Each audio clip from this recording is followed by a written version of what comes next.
அருட்பெருஞ்சோதி அருட்பெருஞ்சோதி தனிப்பெரும் கருணை அருட்பெருஞ்சோதி. நினைந்து நினைந்து உணர்ந்து உணர்ந்து நெகிழ்ந்து நெகிழ்ந்து அன்பே நிறைந்து நிறைந்து ஊற்றிலும் கண்ணீர் அதனால் உடம்பு நனைந்து நனைந்து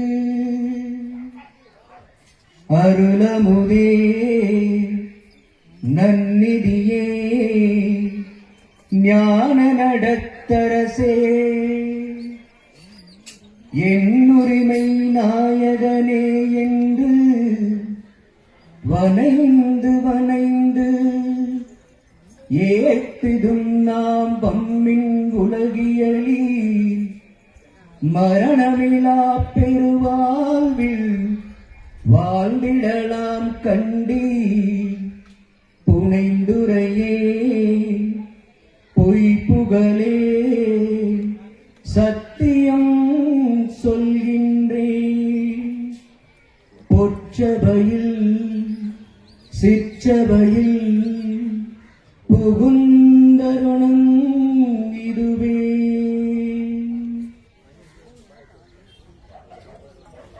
ஆன்மநேய ஒருமைப்பாட்டுரிமையுடைய சகோதர சகோதரிகள் அனைவருக்கும் எனது மனமார்ந்த வாழ்த்துக்களும் வணக்கங்களும். இன்னைக்கு அப்பா இறந்து 10வது நாள், 29 ஆகஸ்ட் விடிய காலையில ஒரு 4-10 மணி அளவில் அவருடைய உயிர் பிரிஞ்சிருந்துச்சு. நான் தான் வீட்டில் இருந்து அவரை வண்டியில் கூட்டிகிட்டு போகிறேன். வண்டியில் கூட்டிகிட்டு போயிட்டு அந்த ஆஸ்பத்திரிக்கு நுழையறதுக்கு முன்னாடியே ஒரு நிமிஷத்துக்கு முன்னாடி உயிர் அவர் உடம்புல இருந்து பிரிஞ்சுது. அது எங்கள் குடும்பத்துக்கு ஒரு பெரிய பேரிழப்பு. எப்படி நம்ம இந்த இழப்புல இருந்து மீண்டு வரப்போறோம்னு நாங்கெல்லாம் நினைச்சுக்கிட்டு இருக்கும்போது, அங்க வந்திருந்த சன்மார்க்க அன்பர்களுடைய கூட்டத்தை எல்லாம் பார்க்கும்போது, அவர்களுடைய பேசின பேச்சுக்கள், அவர்கள் அப்பாவை பற்றி பகிர்ந்துகிட்ட நினைவுகள் எல்லாம் பார்க்கும்போது, அப்பாவுடைய மறைவு எங்க குடும்பத்திற்கு ஏற்பட்ட இழப்பை விட சன்மார்க்க அன்பர்களுக்கு ஏற்பட்ட இழப்பு தான் பெரிய இழப்பா இருக்குதுங்கிற ஒரு உண்மையை நாங்க உணர்ந்தோம். அப்போ அப்பா எந்த இடத்தையும் தன்னை ஒரு குடும்பம் சார்ந்தவனாக அவரை கடைபிடித்துக்கல. அவருடைய வாழ்க்கையை வள்ளலார் சொல்லுவார் இல்லையா, எதிலையும் ஒரு பொது நோக்கம் வேணும் அப்படின்ட்டு. அந்த மாதிரி அப்பா ஒரு குறிப்பிட்ட காலத்துக்கு அப்புறம், எனக்கு ரொம்ப நல்லா ஞாபகம் இருக்கு, நான் 4வது படிக்கும் போது நானும் அப்பாவும் ஐயப்பன் கோயிலுக்கு போறோம் பெருவழியில். அதுதான் முதல் தடவை நாங்க போனது. 2 பேருமே நாங்க அப்ப கன்னிசாமின்னு சொல்லுவாங்க, முதல் தடவை போறது. அப்ப நாங்க போகாத கோயில்கள் இல்லை, வழிபடாத தெய்வங்கள் இல்லை, உருவ வழிபாட்டுல அதிகமான ஈடுபாடு உண்டு, சமயத்திலையும் ஈடுபாடு உண்டு. வருஷத்துக்கு ஒரு தடவை நாங்க டூர் போவோம், ஃபேமிலி டூர். அது எங்க இருக்கும்னா இந்த மாதிரி ஊட்டி, கொடைக்கானல், சிம்லா அந்த மாதிரிலாம் இருக்காது. போறது டூர் எங்கவா இருக்கும்னா கோயில்களுக்கு டூர் போவோம். வருஷத்துக்கு ஒரு தடவை அது போவோம். எந்த கோயிலுக்கு போனாலும் மொட்டை போட்டுருவோம். இதே இப்ப இருக்கக்கூடிய சென்னைக்கு அருகாமையில் இருக்கக்கூடிய ஆதிபராசக்தி கோயில கூட நாங்க அங்க பிரதட்சணை பண்ணியிருக்கோம். பழனிக்கு மொட்டை போட்டிருக்கோம். இந்த மாதிரி எங்களுடைய வாழ்க்கை பக்தி சார்ந்து, சமயம் சார்ந்து, தன்னலம் சார்ந்து, தன்னுடைய குடும்ப நலம் சார்ந்து ஒரு வாழ்க்கையில தான் இருந்தோம். அப்படி இருக்கிற பட்சத்துல இன்னைக்கு இருக்கக்கூடிய சுப்புலட்சுமி ஜெகதீஷன் அவர்கள் திமுக மந்திரியா இருந்தாங்க. அவர்களுடைய கணவருடைய தாத்தா முறையாவது கே சாமி அப்படின்னு சொல்லுவாங்க. அவர் அப்ப காவி உடை தான் தரிச்சிருப்பார், காவியும் போட்டிருப்பாரு. அவர் தான் வள்ளலாருடைய திருவருட்பா புத்தகத்தை அப்பா கிட்ட கொடுத்து, கதிர்வேல நீ எல்லாம் கோயில்களெல்லாம் போய்கிட்டு இருக்க, நீ பக்தியில ஈடுபாடா இருக்கிற, அதனால இந்த மார்க்கத்தை நீ ஏன் சிந்திக்க கூடாது, இந்த புத்தகத்தை நீ படிச்சு பாருன்னு அப்பா கிட்ட கொடுத்தாங்க. அவர் ஒரு தடவை கேட்டாரு, என்னப்பா படிச்சியா? 2 தடவை கேட்டாரு, 3 தடவை கேட்டாரு. அப்பா படிக்கல. அப்புறம் தான் ஒரு நாள், ஏன் இந்த மாதிரி இருக்க, நீ படிக்கலாலும் பரவாயில்ல வா, ஈரோட்ல அப்பசாமி மடம்னு இருக்கு, அங்க வாரந்தோறும் ஞாயிற்றுக்கிழமை சொற்பொழிவு நடக்குது, சன்மார்க்க சங்க சொற்பொழிவு. அப்ப அந்த சொற்பொழிவுக்கு நீ வந்தீங்கன்னா நீ படிக்கிறத விட நீ என்ன ஏதுங்கிறத நீ கேட்டு ஓரளவுக்கு ஏதாவது உனக்கு ஒரு தூண்டுகோலா அமையுமா பார்க்கலாம்னு சொல்லிட்டு, ஞாயிற்றுக்கிழமைனாவே உங்களுக்கு தெரியும் என்ன விசேஷம். என்ன விசேஷம்? ஞாயிற்றுக்கிழமையில? ஆமா, நம்ம இப்ப ஈரோட்ல இருந்து வரும்போது கூட பார்க்கும்போது வழி நடுங்க ரெண்டு பக்கமும் கூட்டம். திடீர்னு என்னடா கூட்டம் பார்த்தா எல்லா இடத்துலயும் கறிக்கடை, மீன் கடை, இறால் கடை, இந்த மாதிரி தான் வந்து இருந்துச்சு. அவர்களை குற்றம் சொல்லியும் தப்பு இல்லை. நாங்களும் அந்த ஞாயிற்றுக்கிழமை கறி சாப்பிட்டுட்டு தான் குடும்ப சகிதமா அன்னைக்கு அப்பர் மடத்துக்கு போயிருந்தோம். அன்னைக்கு நாங்களும் கறி சாப்பிட்டு தான் போயிருந்தோம். அங்க போய் அங்க ஒரு உதாரணத்துக்கு 2 மணி நேரம் 3 மணி நேரத்துக்கு மேல நடக்கும். அந்த சொற்பொழிவுகள் நடக்கும், பாட்டு பாடுவாங்க, கலந்துரையாடல் செய்வாங்க, சத்விச்சாரம் செய்வாங்க. அப்ப அதையெல்லாம் கேட்கும் போது அப்பாவுக்கு வந்து கொஞ்சம் வித்தியாசமான ஒரு எண்ணம் தோன்றுச்சு. நம்ம இது வரைக்கும் நம்ம இருந்த பக்தி மார்க்கத்துக்கும் நம்ம வணங்கின கடவுளுக்கும் இங்க வந்து நீங்க சொல்றதுக்கும் ஒரு வித்தியாசமா இருக்கு. நம்ம ஏன் வந்து இந்த வழியில பயணிக்க கூடாது? நம்ம வந்து ஈரோட்ல இருந்து இங்க வெண்ணந்தூர் வரோம். ஒரே ரூட்டா இருக்கு, பல ரூட் இருக்கு, எந்த ரூட்ல வேணா போலாம். ஆனா ஏற்கனவே பயணிச்சவங்களுக்கு தான் தெரியும். பல ரூட்ல போனவங்களுக்கு இப்ப காலையில வரும்போது கூட நாங்க வேற ஒரு ரூட்ல வரலாம்னு சொன்னா எங்க மாமா சொன்னாரு, இந்த வழியில வேண்டாம், நம்ம வந்து இந்த ரிங் ரோடு இருக்கு, அதுல போய் போலாம், ரோடு வந்து நல்லா இருக்கும் அப்படின்னாரு. அப்ப ஏற்கனவே பல மார்க்கங்களை பார்த்தவங்களுக்கு, மார்க்கங்கள்னாவே என்ன வழி தானே. அப்ப பல ரூட்டை பார்த்தவங்களுக்கு தான் எந்த ரூட்டு நல்ல ரூட்டுன்னு நீங்க சொல்ல முடியும். வெறும் ஒரே ரூட்ல பார்த்தவங்களுக்கு இது நல்ல ரூட்டா அது நல்ல ரூட்டா கூட சொல்றதுக்கு வாய்ப்பு கொஞ்சம் குறைவு. சொல்ல முடியாதுன்னு இல்ல, வாய்ப்பு கொஞ்சம் குறைவு. அப்ப அப்பா அதை பார்த்ததுக்கு அப்புறம் இல்ல, இந்த மாதிரி இது நல்லா இருக்க மாதிரி இருக்கு, நம்ம இந்த வழியில செல்லுவோம் அப்படின்னு சொல்லிட்டு அன்னைக்கு அடுத்த நாள் இல்ல, அன்னையில இருந்து அப்பா சொல்றாரு, இல்ல இனிமேல் வந்து எனக்கு நான் மாமிசம் சாப்பிடல, அசைவம் சாப்பிடல, நீங்க சாப்பிடறதுனா சாப்பிடுங்க, உங்களுக்கு எந்த விதமான கட்டாயமும் இல்லை அப்படின்னு சொன்னாரு. அப்ப அம்மா சொன்னாங்க, இல்ல நீங்களே சாப்பிடலைங்கும் போது எங்களுக்கு என்ன இருக்கு, நாங்களும் இது வந்து விட்டுறோம்னு சொல்லிட்டு எல்லாருமே விட்டோம். எங்க அண்ணார் இருக்காரு, எங்க அண்ணார் தான் வந்து பாத்தீங்கன்னா எங்க குடும்பத்துல கறி வந்து கடைசியா விட்டார். ஏன்னா அப்பா ரொம்ப தீர்க்கமா இருந்தாரு, யாருக்கிட்டையும் கட்டாயப்படுத்தக்கூடாது எந்த ஒரு விஷயத்தையும், அவர்களாக உணர்ந்து திரும்பினாலே ஒழிய. இந்த பாடல் கூட நினைந்து நினைந்து உணர்ந்து உணர்ந்து. அப்ப எந்த ஒரு விஷயத்தையும் ஒரு மனிதன் தானாக உணராவிட்டால் அது சஸ்டைனபிளா இருக்காது. இப்ப ஐயா சொல்றாருங்கிறதுக்காக நான் ஒண்ணு செஞ்சேன்னா அதுல எனக்கு முழு ஈடுபாடு கிடைக்குமா? இவர் சொல்றாருங்கிறதுக்காக செய்யறேன். அப்ப என்னுடைய 100% உழைப்போ பங்கீடோ அந்த இடத்துல இருக்காது. அப்ப நான் செய்யக்கூடிய செயலை கூட அறகுறையா தான் செய்யறேன். அப்ப அறகுறையா ஒரு விஷயத்தை செய்யும் போது அந்த விஷயத்திற்கு உண்டான பலன் நமக்கு கிடைக்குமா? கிடைக்காது. அப்ப அப்பா வந்து அண்ணனையும் ஒண்ணு சொல்லிட்டு அது உன்னுடைய விருப்பம் அப்படின்ட்டார். நிறைய சொந்த பந்தங்கள்லாம் தெரியும் உங்களுக்கு, எல்லாம் எந்த விருந்து கூப்பிடுறாங்களோ இல்லையோ கடா விருந்துக்கு கூப்பிடுவாங்க. அப்ப வந்து நாங்க யாருமே போக மாட்டோம், அண்ணன் வந்து போயிட்டு வருவாரு. அப்படி இருந்த அண்ணன் வந்து இன்னைக்கு அவர்கிட்ட அவர் முழு நேரம், அவர் வந்து தையர் கலைஞரா இருக்காரு ஈரோட்ல. இன்னைக்கு யாராவது கறி சாப்பிடுற ஆளு இவரு அப்படின்னு எங்க அண்ணனுக்கு தெரிஞ்சதுன்னா இருக்கிற வேலையெல்லாம் விட்டுட்டு மணிக்கணக்கில் உட்கார்ந்து ஏன் கறி சாப்பிடக்கூடாதுன்னு பிரச்சாரம் செய்யக்கூடியவர் எங்களுடைய அண்ணன். அதாவது எப்படிப்பட்ட அண்ணன் எப்படிப்பட்ட அண்ணனா மாறினாருங்கிறதுக்கு சொல்றேன். காரணம் என்னன்னா அவர் அதை உணர்ந்தார், அப்பாவும் நிர்பந்திக்கணும். அப்போ எந்த ஒரு விஷயத்தையும் நம்ம உணர்ந்து செய்யும் போது, முழு ஈடுபாட்டோட செய்யும் போது அதற்கு உண்டான பலன் 100க்கு 100% கட்டாயம் கிடைக்கும். இதுல எந்த விதமான மாற்று கருத்தும் இல்லை. அது நீங்க எந்த விஷயம் செஞ்சீங்கனாலும் சரி, பொருளீட்டுறதுனாலும் சரி, அரசியல்னாலும் சரி, ஆன்மீகம்னாலும் சரி, எந்த துறையில நீங்க பயணிச்சீங்கனாலும் முழுக்க முழுக்க உங்களுடைய ஈடுபாட்டோட செஞ்சீங்கன்னா அந்த துறையில உங்களுக்கு வெற்றி கிட்டும். அது நிச்சயம், அது சத்தியம். அதுல எந்த விதமான மாற்று கருத்தும் இல்லை. அப்படி இருக்கக்கூடிய பட்சத்துல நம்ம அந்த வீட்டுல அப்பாவுடைய உடல் அடக்கம் செஞ்சோம், சன்மார்க்க முறைப்படி தான் செஞ்சோம். அதுல அருண் நாகலிங்கம் ஐயா சொல்லும் போது கூட சொன்னாரு, எனக்கு வந்து நாங்க ஆரம்பத்துல இருந்தே சுத்த சன்மார்க்கத்தில் ரொம்ப தீவிர ஈடுபாடு எங்க குடும்பம். பெயர் அளவுல சன்மார்க்கம் இல்லாம செயல் அளவுல சன்மார்க்கத்தை ஈடுபடுத்திட்டு வருவோம். அந்த மாதிரி இருக்கும்போது அங்க வந்து எங்க கூட சில பேர் வந்து, ஐயா இப்படி இப்படி செய்யணும், ஜோதி எடுத்து இங்க மேல வைக்கணும், உடம்புல இருந்து ஜோதி விளக்குக்கு போற மாதிரி அந்த ஜோதி எடுத்து அப்படியே வச்சிருவோம். நான் சொன்னேன், இல்ல இது வந்து சுத்த சன்மார்க்கம் கடைபிடிக்கக்கூடியது. அப்பா மேடை தோறும் முழங்கியிருக்காரு, சமாதி வற்புறுத்தல்ங்கிற புத்தகமும் எழுதியிருக்காரு. நம்ம சன்மார்க்கமே வந்து எந்த விதமான சாங்கிய சடங்கு சம்பிரதாயங்கள் அற்றதுதான் சன்மார்க்கம். சமயமல சலக்கை விட்டு அவர் ஜோதியை கண்டேன் அப்படிங்கிற அந்த ஜோதியை எதனால காண முடிஞ்சது வள்ளலார்னா இந்த மாதிரி சாதி சமய சலக்கை எல்லாம் விட்டனாலதான் கிடைச்சது. அப்ப திருப்பி வந்து சுத்த சன்மார்க்கத்துல வந்து நாங்க சன்மார்க்க முறைப்படி அடக்கம் போது அந்த அகவல் படிக்கிறோம், பாட்டு வள்ளலாருடைய பாடல் படிக்கிறோம், பாடலை படிச்சு ஆன்ம ஒழுக்கம் தேவை நமக்கு. அந்த அப்ப வள்ளலாரை பத்தி அவர் எப்படி இருந்தார் என்னங்கிற அன்பர்கள் சில கருத்துக்கள் பரிமாறினாங்க. அப்போ அவங்க அந்த இடத்துல கூட செய்ய முற்பட்ட, ஏன்னா அவங்களுக்கு ஒரு ஒரு ட்ரெண்ட் செட் பண்ணலாம், இல்ல வந்து ஒரு மரபை செட் பண்ணலாம், எல்லாமே இந்த மாதிரி வந்ததுதான் இன்னைக்கு இருக்கக்கூடிய சாங்கியம் சடங்கு சம்பிரதாயம் எல்லாமே வந்து இந்த மாதிரி ஒரு 2 பேர் செய்வாங்க, 4 பேர் செய்வாங்க, 10 பேர் செய்வாங்க, ஒரு 100 பேர் செய்வாங்க. அதுக்கப்புறம் அது ஏன் என்னன்னே தெரியாது, அதை செஞ்சுக்கிட்டே இருப்பாங்க. ஏன் எதுக்கு செய்யறோம், என்ன செய்யறோம், எதற்காக செய்யறோம் தெரியாம செய்யறதுக்கு பேர் தான் சடங்கு சம்பிரதாயம். அப்ப சன்மார்க்கத்துல இந்த மாதிரி இருக்கக்கூடாது அப்படின்னு சொல்லிட்டு ஐயாவை வந்து நல்லடக்கம் பண்ணணும். அப்ப கூட வீட்டுல வந்து அம்மாவை எப்படி ஆற்றுப்படுத்துறது, எப்படி வந்து தேத்துறது, அக்கா ரொம்பவே மனசு உடைஞ்சு போயிருந்தாங்க. ஏன்னா நானும் அண்ணனும் ஒரு ஆண்மகனா இருக்கிறதுனால நம்ம எங்கேயாவது வெளியே போகும்போது நம்மளா வந்து எல்லா விஷயங்களையும் செய்வோம். ஆனா அக்கா வந்து ரொம்பவே அப்பாவுடைய சின்ன பிள்ளை. அதே மாதிரி அப்பாவும் அக்கா மேல ரொம்ப அன்பும் ஈடுபாடும் கொண்டவர். பயங்கரமான ஒரு இழப்பு அக்காவுக்கு அம்மாவுக்கு. எப்படி நம்ம இவங்களுக்கு ஆறுதல் சொல்ல போறோம்னு தெரியாம உட்கார்ந்துட்டு இருக்கோம் அடுத்த நாள். ஏன்னா அந்த அன்னைக்கு எதுவுமே பேசுறதுக்கு நேரமே கிடையாது. அடுத்த நாளும் வெள்ளிக்கிழமை அடக்கம் பண்றோம், சனிக்கிழமை. அப்ப கூட அவங்க என்ன சொல்றாங்கன்னா, அம்மாவும் அக்காவும் என்கிட்ட சொன்னது, அப்பா வந்து சுத்த சன்மார்க்கத்துல அருட்பணி வந்து நிறைய செஞ்சிருக்காரு, இதை நீங்க என்ன பண்ண போறீங்கிற கேள்விதான் அவங்க வாயிலிருந்து முதல்ல வந்துச்சு. அப்பா இல்லாம நம்ம என்ன பண்ண போறோம், குடும்பத்தை என்ன செய்ய போறோம், எப்படி நீங்க, ஏன்னா அப்பா வந்து எனக்கு திருமணமாகி இன்னைக்கு 25 வருஷம் முடிஞ்சு 26 வருஷத்துல இருக்கும், 26 வருஷமா எங்கூட தான் இருக்காங்க. எப்படி பண்ண போறோம், அம்மாவும் அப்பாவும் எங்கூட தான் இருக்காங்க. சரி என்ன பண்ண போறீங்க, குடும்பம் எப்படி இருக்க போறதுங்கெல்லாம் தெரியல. அப்பாவுடைய அந்த தொண்டை அந்த பணியை நீங்க செய்யணும், என்ன பண்ண போறீங்க அதுக்கு. இதுதான் அவங்க ரெண்டு பேருமே, எங்க அக்காவாகட்டும் எங்க அம்மாவாகட்டும் கேட்ட கேள்வி. அப்ப உடனே எனக்கு வந்து மனசளவுல ஐயா கூட சொன்னாரு, நான் வந்து அரசியல் விமர்சகரா நிறைய டிவி சேனல்கள் எல்லாம் பாத்தீங்கன்னா தெரியும், அந்த 7 to 8 8 to 9 வரக்கூடிய அந்த டிபேட்ல எல்லாம் நான் பார்ட்டிசிபேட் பண்ணுவேன் நிறைய.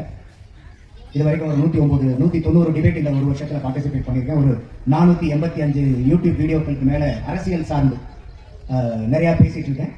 அப்ப அம்மா சொன்னாங்க, இல்ல அதெல்லாம் பேசுறதை விட நீ இதை பேசினா புண்ணியம் கிடைக்கும்டா, மக்களுக்கு வந்து ஒரு நல்ல விஷயங்கள் கிடைக்கும்ல, இதை போய் நீ பேசி என்ன பிரயோஜனம் அப்படிங்கிற மாதிரி கேட்டாங்க.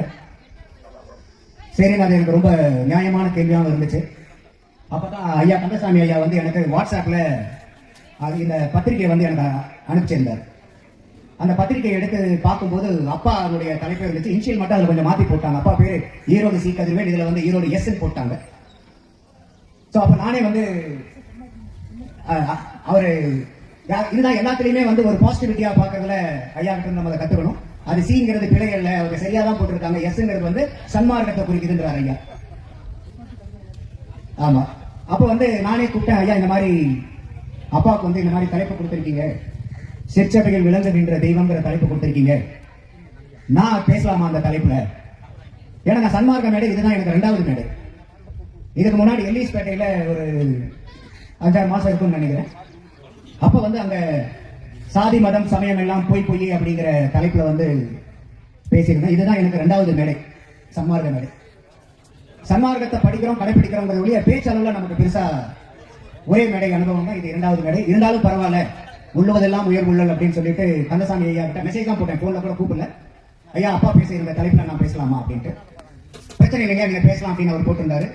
சோ அதனால இன்னைக்கு ஈரோடு கதிர்வேல் ஐயா பேசக்கூடிய அந்த தலைப்புல நந்தகுமார் கதிர்வேல் நான் பேசுறேன். ஒரு பக்கம் அப்பா இல்லாதது வந்து ஒரு வருத்தமா இருந்தாலும், அப்பா பேசக்கூடிய ஒரு பேச்ச நம்ம பேசுறதுக்கு ஒரு வாய்ப்பு கிடைச்சதுங்கிற ஒரு பெருமிதமும் பெருமையும் இன்னொரு பக்கம் நமக்கு இல்லாம இல்லை. அப்போ இந்த மாதிரி நம்ம இந்த சன்மார்க்க சங்கத்துல வரும்போது இந்த தலைப்பை பார்க்கும்போது சிற்றவையில் வாழுகின்ற தெய்வம் அப்படிங்கிற தலைப்பு கொடுத்திருக்காங்க. அப்ப சிற்றவைனா என்ன, சின்ன சபையா? சிற்றவையில் வாழுகின்ற தெய்வம். அப்ப நீங்க எல்லாமே இன்னைக்கு வந்து நம்ம உட்கார்ந்துட்டு இருக்கோம், இன்னைக்கு வந்து இந்த சபை வச்சிருக்கிறோம், சாலையில இன்னைக்கு அன்னதானம் பண்ணிட்டு இருக்கோம், இல்ல சத்விச்சாரம் பண்ணிட்டு இருக்கோம். அப்ப இதுக்கு எல்லாமே நோக்கம் என்ன? உதாரணத்துக்கு வந்து நம்ம காலையில வந்து ஈரோட்ல இருந்து எடுத்தோம்னா நோக்கம் என்ன, வெண்ணந்தூர் போய் சேரணும். அப்ப நமக்கு ஒரு இலக்கு இருக்கு, எங்க போய் சேரணும் ஒரு இலக்கு இருக்கனால அந்த இலக்கை நோக்கி பயணிக்கிறதுக்கு பாதையை கண்டுபிடிக்கிறோம். ஆனா எனக்கு வந்து வெண்ணந்தூர் போகணுங்கிற இலக்கு இல்லைன்னு வச்சுக்கோங்க. நான் இன்னைக்கு வெண்ணந்தூர் வந்திருப்பேனா, ஒன்னா சேலம் போயிருந்திருப்பேன், நான் கோயம்புத்தூர் போயிருப்பேன், நான் கன்னியாகுமரி ரூட்ல எங்கேயாச்சும் போயிட்டு இருப்பேன். அப்ப இலக்கு இல்லாத பயணிக்கிறது எவ்வளவு வந்து ஒரு அற்பமானதோ ஒரு மூடத்தனமானதோ, அதே மாதிரி இந்த ஆன்மீகத்துல நம்ம எல்லாருமே வந்து இந்த செயல்கள் எல்லாம் செய்யும் போது இதனுடைய நோக்கம் என்ன, இதனுடைய டெஸ்டினேஷன் என்ன, எதை நோக்கி நம்மளுடைய பயணிக்கிறோம். அப்ப இன்னைக்கு வந்து எல்லாருமே அமர்ந்து இருக்கிறோம், எல்லாமே செய்யறோம், என்ன காரணத்துக்காக செஞ்சுட்டு இருக்கோம்? என்ன காரணத்துக்காக செஞ்சுட்டு இருக்கோம்? சரியா தப்ப சொல்லுங்க, பரவாயில்ல. ஆன்ம உருக்கத்தை பெறறதுக்காக. ஓகே, வேற ஏதாவது பதில்? அருள் பெறறதுக்காக. அருமையான பதில். இந்த ஊர்ல வெண்ணந்தூர்ல ஒரு சபையை ஏற்படுத்தி வள்ளலாருடைய கொள்கையை பரப்பணும், அதுக்காக. சரி, வள்ளலாருடைய கொள்கையை பரப்புவது எதற்காக? கடவுளை அடைவதற்காக. அருமையா சொன்ன. நீங்க சொன்ன எல்லா பதிலும் சரியான பதில் தான். அப்போ நம்ம எல்லாருமே வந்து யார் ஒருத்தருக்கும் கடவுளை அடைய வேண்டாங்கிற சிந்தனை எங்கேயாவது இருக்கா? எல்லாருக்கும் குறிக்கோள் ஒண்ணுதான், எப்படியாவது இறைவனை அடையணும், நம்மளுடைய பிறவி கடனை தீர்க்கணும், பிறவி இல்லாம பண்ணணும். அப்ப பிறவி இல்லாம பண்ணணும்னாவே நம்ம என்ன பண்ணணும்? ஏதோ ஒண்ணுனா மரணமில்லா பெருவாழ்வு வாழணும். அப்ப அந்த மரணமில்லா பெருவாழ்வு வாழணும் அப்படின்னா நமக்கு என்ன தேவை? கடவுளுடைய பரிபூரண அருள் தேவை. அருள் இல்லைன்னா நமக்கு பிறப்பு உண்டு. ஏன் பிறப்பு உண்டுன்னா இறப்பு உண்டு. இப்ப அப்பா நான் சொன்னேன் 10 நாள் ஆயிடுச்சு, அப்பாவுக்கு மறுபிறப்பு உண்டா? கட்டாயம் உண்டு. ஏன்னா அவர் இறந்துட்டார். இறந்தால் பிறப்பு கட்டாயம் உண்டு. அப்ப பிறவியை அழுக்கணும்னா இறக்காம இருந்தா மட்டும்தான் பிறவி இல்லாம இருக்கும். அப்ப அந்த மார்க்கத்தை சொன்ன மார்க்கம் தான் வள்ளலாருடைய சமரச சுத்த சன்மார்க்க சத்திய மார்க்கம். அப்போ அந்த எண்ணத்தினுடைய அடிப்படையில தான் நம்ம இங்க ஒவ்வொருத்தரும் அந்த நோக்கத்தை நோக்கி தான் நம்ம போய்கிட்டு இருக்கோம். நம்ம மரணமில்லா பெருவாழ்வு வாழ்ந்திடலாம் கண்டீர், புனைந்துரையேன் பொய் புகழேன் சத்தியம் சொல்கின்றேன். சோ வள்ளலார் அவர்கள் சத்தியம் பண்ணி சொல்றார், உளுத்தவரும் இளமை அடைந்திடலாம். உளுத்ததுன்னா என்ன? கட்டை உளுத்து போய் பார்த்திருக்கீங்களா? மரக்கட்டை உளுத்து போயிடுச்சு, செல்லரிச்சு. அந்த உளுத்து போன கட்டை எதற்காவது பயன்படுமா? எதுக்குமே பயன்படாது. அப்படி உங்க உடம்பு உளுத்து போனா கூட உங்களால திரும்பி இளமை அடைய முடியுங்கிறார்கள். அப்ப அப்பா ஏன் மரணிச்சார் அப்படின்னா அந்த வழியில 100% நம்மளால அங்க செயல்பட முடியல, அதனால மரணம் தருவிட்டார். அவரால் முடிஞ்ச அளவுக்கு பண்ணியிருக்கார். அவரே சொல்லுவார், என்கிட்ட பேசும்போது சரி, மேடையில் பல மேடையில் நீங்க கேட்கும்போது சொல்லியிருப்பாரு, எனக்கு மரணமில்லா பெருவாழ்வு இந்த பிறவியில் எனக்கு கிடைக்காது, நான் இறந்துதான் போவேன். ஆனா எனக்கு அடுத்த பிறவில கட்டாயமா மரணமில்லா பெருவாழ்வு கிடைக்கிறதுக்கு ஒரு உன்னதமான பிறவி கிடைக்கும், அதற்கு உண்டான முயற்சியில நான் இருக்கேன் அப்படின்னு தான் எங்ககிட்டயும் சொல்லுவாரு. மேடைகளும் அதான் சொல்லியிருப்பாருன்னு நம்ப. ஆனாலும் வள்ளலார் தெரிவிக்கிறது என்னன்னா, உளுத்தவரும் மீண்டும் இளமை அடைந்திடலாம். அப்ப எந்த இடத்திலையும் அவநம்பிக்கைங்கிறது தேவையே இல்லை. ஆனா என்ன தேவை அப்படின்னா முழு ஈடுபாடு, முழு நம்பிக்கை, முழு பயிற்சி, அது நமக்கு தேவை. அப்ப இந்த கடவுளை நோக்கிதான் நம்ம எல்லாருமே வரோம். ஆன்மீகத்துல எல்லாருமே இங்க இருக்கோம். ஆன்மீகம்னாவே என்ன? ஆன்மீகம்னா என்னங்கய்யா? நம்மளை நாமே தேடி பார்க்கிறது. வேற வாத்தியார் பரிச்சு வைப்பாருன்னு சொன்னாங்க ஆரம்பத்துல, அந்த மாதிரி பேசி வச்சோன்னே உங்களுக்கு எல்லாம் பரிச்சை உண்டு. பேப்பர் எல்லாம் கொடுப்பாங்க, கன்சல்ட் சார் அந்த பிரிண்ட் அவுட் எடுத்து தான் போயிருக்காரு கேள்வி பதில். சோ அப்போ இந்த ஆன்மீகம்ங்கிறதே என்னன்னா ஆன்மாவை அறியறதுக்கு தான் ஆன்மீகம். நம்ம கோயில் கோயிலா போறோம், கடவுளை எல்லாம் வழிபாடு பண்றோம். அது எல்லாமே எதற்காக அப்படின்னா ஆன்மாவை அறிவதற்கு தான். அறிவு விளங்கிய ஜீவர்களுக்கெல்லாம் எது வழிபாடுங்கிறார் வள்ளலார்? ஜீவகாருண்ய ஒழுக்கமே கடவுள் வழிபாடு. அப்போ அந்த கடவுளை தேடி நீங்க கோயிலுக்கு போறீங்க. ஒரு தடவை இப்ப முன்னாடி அந்த அம்மா பேசும்போது கூட சொன்னாங்க, சாய்பாபா கோயில கூட்டம் வருது, சன்மார்க்க சங்கத்துல இந்த மாதிரி இருக்கும்போது கூட்டம் வருது. நம்ம கூட்டத்தை வச்சு எதையுமே எடை போடணுங்கிற அவசியம் இல்லை. இது சன்மார்க்க சங்கத்தை சார்ந்தவர்கள் கிட்ட இருக்கக்கூடிய ஒரு மாற்றுதலுக்கு உண்டாக்கப்பட வேண்டிய ஒரு சிந்தனை. ஏன்னா இந்த சுத்த சன்மார்க்கங்கிறது எந்த விதமான ஒரு மார்க்கெட்டிங் யாராவது பண்றோமாங்க? வாங்க, உங்களுக்கு வந்தா புள்ள பிறந்துரும், உங்களுக்கு வந்தா கல்யாணம் ஆயிரும், உங்களுக்கு வந்தா தோசம் தீந்துரும், உங்களுக்கு வந்தா மலம் அழிச்சு நாங்க டீச்சை கொடுக்குறோம், இந்த மாதிரி எங்கேயாவது சன்மார்க்க சங்கத்துல யாராவது கூப்பிட்டுருக்காங்களா? கிடையாது. அங்க பூராமே மற்ற இடத்துல அவங்க நம்ம குற்றம் சொல்லல. ஆனா சன்மார்க்க சங்கத்துல வந்தா உண்மை மட்டும்தான் இங்க கிடைக்கும். உண்மை மட்டும்தான் கிடைக்கும். அப்ப இந்த பிரபஞ்சமே எந்த பெரிய சக்தினால இயங்கிட்டு இருக்கு? நம்மளுடைய உடம்பே என்ன தேகன்றாரு? ஐம்பூதங்களால் ஆனது. அது எதனுடைய கட்டுப்பாட்டில் இருக்குது? மாயை. அப்ப மாயைனால என்ன? இல்லாத ஒண்ணு இருக்கிறதா காமிக்கிறதும், இருக்கிற ஒண்ணு இல்லாதது போல இருக்கிறதும் தான் மாயை. பொய்யான ஒண்ணு உண்மையா நம்புறதும், உண்மையானது ஒண்ணுல இதுல உண்மை இருக்குமோ இருக்காதோன்னு சந்தேகப்படுறதுதான் மாயை. அப்போ நம்ம இந்த உடம்புல இருக்கக்கூடியதும் இயற்கையிலேயே நமக்கு இந்த மாதிரி சிந்தனைகள் உண்டு. அருள்நாகலிங்கம் ஐயா பேசும்போது கூட சொன்னாரு, ஒரு பாட்டும் படிச்சுட்டு ஆணவம் இருக்கக்கூடாது அப்படின்னு ஒரு வார்த்தையை பயன்படுத்தினார். கவனிச்சிருப்பீங்கன்னு நினைக்கிறேன். ஐயா சொல்ல வந்தது செருக்க பத்தி சொல்றார். ஆணவங்கிறது இயற்கையிலேயே ஆன்மாவோட வரக்கூடியது ஆணவம். ஆணவம் இல்லாத ஆள் இங்க ஒருத்தர் கூட கிடையாது. அந்த ஆணவம் நம்மளை எப்ப விட்டு போகும் அப்படின்னா, என்னைக்கு நமக்கு அருள் கிடைக்குதோ அன்னைக்குதான் ஆணவம் நம்மளை விட்டு போகும். அருள் கிடைக்கிற வரைக்கும் நம்ம கிட்ட ஆணவம் உண்டு. மும்மலங்கள் என்னென்ன? ஆணவம், கண்மம், மாயை. இதுல மாயையும் கண்மத்தையும் நீங்க ஈஸியா விளக்கிடலாம். ஆனா ஆணவத்தை கடவுளுடைய பரிபூரண அருள் இருந்தா மட்டும்தான் ஆணவத்தை வந்து நீங்க ஒழிக்க முடியும். ஏன்னா ஆணவம் ஆன்மா கூட உடன் வந்தது. அந்த மாதிரி இருக்கும்போது அந்த இடத்துல நம்ம ஆணவம் அங்கங்க இடத்துல இருக்கும். அதை பத்தி நம்ம வருத்தப்பட வேண்டியது இல்லை. ஆனா நம்ம அதை எப்படி வந்து தவிர்க்கணுங்கிற முயற்சியில இருக்கணும், அவ்வளவுதான்.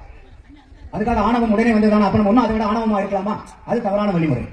என் கார்ல ஸ்டெப்னி இருக்கு. ஸ்டெப்னி எதுக்காக ஒரு கார்ல வச்சிருக்கிறோம்? ரோட்ல போகும்போது இதை பஞ்சர் கிஞ்சர் ஆயிடுச்சுன்னா இது சரி, எனக்கு ஸ்டெப்னி இருக்கிறதுக்காக நான் முள்ளு வளர்த்து வண்டி ஓட்டிட்டு இருந்தா என்ன ஆகும்? ஒரு பஞ்சருக்கு ஸ்டெப்னி இருக்கு, ரெண்டாவது தடவை பஞ்சர் ஆச்சுன்னா அப்ப இதை வந்து ஆண்டவன் மேல நம்ம தப்பு சொல்ல முடியுமா? தப்பு சொல்ல முடியாது. அப்போ எல்லாத்துக்குமே நம்மளுடைய நோக்கம் என்ன இருக்குன்னா இறைவனை அடையணும். அதனாலதான் நம்ம ரொம்ப முயற்சி பண்ணிட்டு இருக்கோம், அவங்களுக்கு தெரிஞ்ச வகையில். அப்போ இந்த இடத்துல அவர் என்ன சொல்றாருன்னா, சிற்றவையில் விளங்குகின்ற தெய்வம் அதே தெய்வம். அப்போ நீங்க தெய்வத்தை தேடி தேடி ஊர் ஊரா போக வேண்டியதில்லை, நாடு நாடா போக வேண்டியதில்லை, காடு காடா போக வேண்டியதில்லை. கடவுள் எங்க இருக்காரு? சிற்றவையில இருக்காரு. அந்த சிற்றவை எங்க இருக்கு? நம்ம கிட்டே தான் இருக்குது. அப்ப கடவுளே உங்ககிட்ட இருக்கும்போது நீ யாரா கடவுளை தேடி தேடி ஓடிக்கிட்டு இருக்க அப்படின்னு கேட்கிறார். அப்ப எவ்வளவு பெரிய அறியாமை பாருங்க.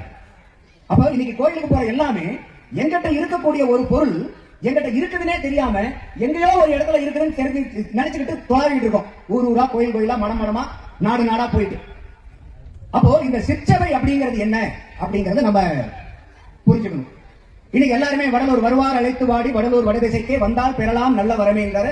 இவரு நீங்க வண்டி வண்டியா கூட நீங்க ஆட்கள் வாங்க, சொல்லாம கொள்ளாம கூட வாங்க, நாங்க எத்தனை நாளைக்கு வேணாலும் வச்சிருந்து உங்களுக்கு அனுப்புவாங்கிறாரு. அப்ப அந்த வள்ளலார் உண்டு பண்ணின அந்த வடலூருக்கு ஏன் நம்ம போகணும்னு நினைக்கிறோம்? என்ன காரணத்துக்காக நம்ம போறோம் வடலூருக்கு? பேசுங்க, நான் மட்டுமே பேசுறது இல்ல, ஒரு சத்துச்சார் மாதிரியே வச்சுக்கலாம். ஒன் வே கம்யூனிகேஷன் வேண்டாம். உங்ககிட்ட மைக் இல்ல, எங்கிட்ட மைக் இருக்கு, அவ்வளவுதான் வித்தியாசம். வரம் வாங்குறதுக்காக, அதே மாதிரி வந்து ஞான சபையில் இருக்கக்கூடிய ஜோதி பார்க்கறதுக்காக நம்ம போறோம். சரி, ஞான சபையில் இருக்கிற ஜோதி என்ன? ஆன்மா. ஞான சபைங்கிறது அந்த இடத்துல ஒரு கட்டடம் தானே. கட்டடத்துக்குள்ளார ஒரு ஆன்மா இருக்க முடியுமா? நம்மளுடைய உடல் தத்துவம்.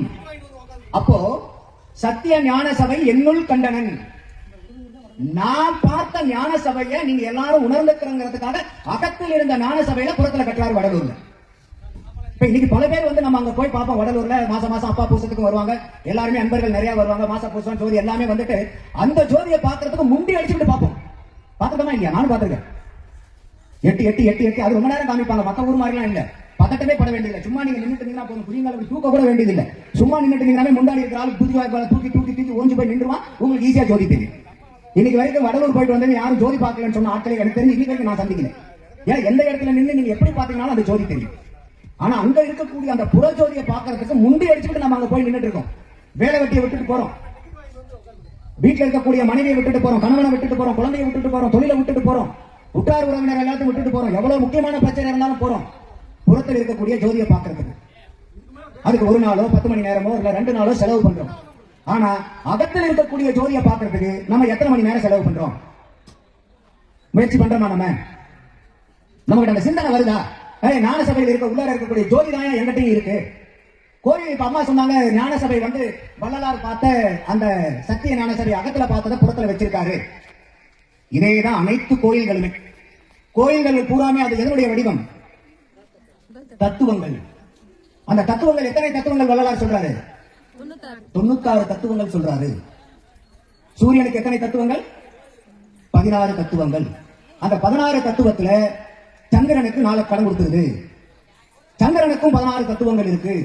அந்த சந்திரன் என்ன பண்ணுது? தாரகைக்கு 4 தத்துவத்தை கடன் கொடுக்குது. அப்ப சூரியன் கொடுத்த 4ஐயும் சேர்த்து அதுக்கு வந்து ஒரு 16 அப்படியே இருக்கு. அக்னிக்கு 64 தத்துவங்கள். அப்ப 16 16 32 32 64 96 தத்துவங்கள். அப்ப இந்த 96 உடல் தத்துவத்தின் வெளிப்பாடு பிரதிபலிப்பு தான் இன்னைக்கு இருக்கக்கூடிய சமய வழிபாட்டில் இருக்கக்கூடிய கோயில்கள் எல்லாம். அப்போ நம்ம உடம்புல இருக்கக்கூடிய தத்துவங்களை நம்ம தெரிஞ்சுக்கிட்டோம்னா புற வழிபாட்டுக்கு நம்ம போகலாமா? போக வேண்டிய தேவை இருக்கா? தேவையில்லை. அப்ப இந்த இடத்துல அதுதான் வந்து நம்ம நினைந்து நினைந்து உணர்ந்து உணர்ந்து நம்ம அதை புரிஞ்சுக்கணும். அப்ப வள்ளலார் அவர்கள் சொல்லக்கூடியது இதுதான். அப்ப ஞான சபை, அந்த ஞான சபை ஒவ்வொருத்தர்கிட்டையும் நம்ம கிட்ட இருக்குது. ஒவ்வொருத்தர்கிட்டையும் ஞான சபை இருக்கு. வள்ளலார் உண்டு பண்ணது ஒரு ஞான சபை. அப்ப அத்தனை உயிர்களிடத்தும் ஞான சபை இருக்குது. அப்ப நம்மளுடைய பெரும் முயற்சி என்னவா இருக்கணும்னா, என்னிட்ட இருக்கக்கூடிய என்னுடைய சிற்சபையில் இருக்கக்கூடிய தெய்வத்தை என்னால வழிபட முடியுமா? இதுவரைக்கும் முடியலையே. ஏன் முடியல? எதனால முடியல? வெளியே இருக்கிறத போய் நான் ஈஸியா பார்த்தறேனே, என்னால என்கிட்ட இருந்து பார்க்க முடியலையே அப்படின்னு நம்ம வருத்தப்பட்டிருக்கோமா இல்லையா? ஆனா இந்த இடத்துல நம்ம வருத்தப்பட வேண்டியது இல்ல. நம்ம செய்ய வேண்டியது என்ன? முயற்சி. நம்ம செய்ய வேண்டியது வருத்தம் இல்ல, முயற்சி. வள்ளலாரே என்ன சொல்றாருன்னா, நம்மளால ஏன் ஆன்மாவை பார்க்க முடியல, ஏன் ஆன்மாவோட தொடர முடியல, தொடர்பு கொள்ள முடியல என்ன சொல்றாரு வள்ளலார்?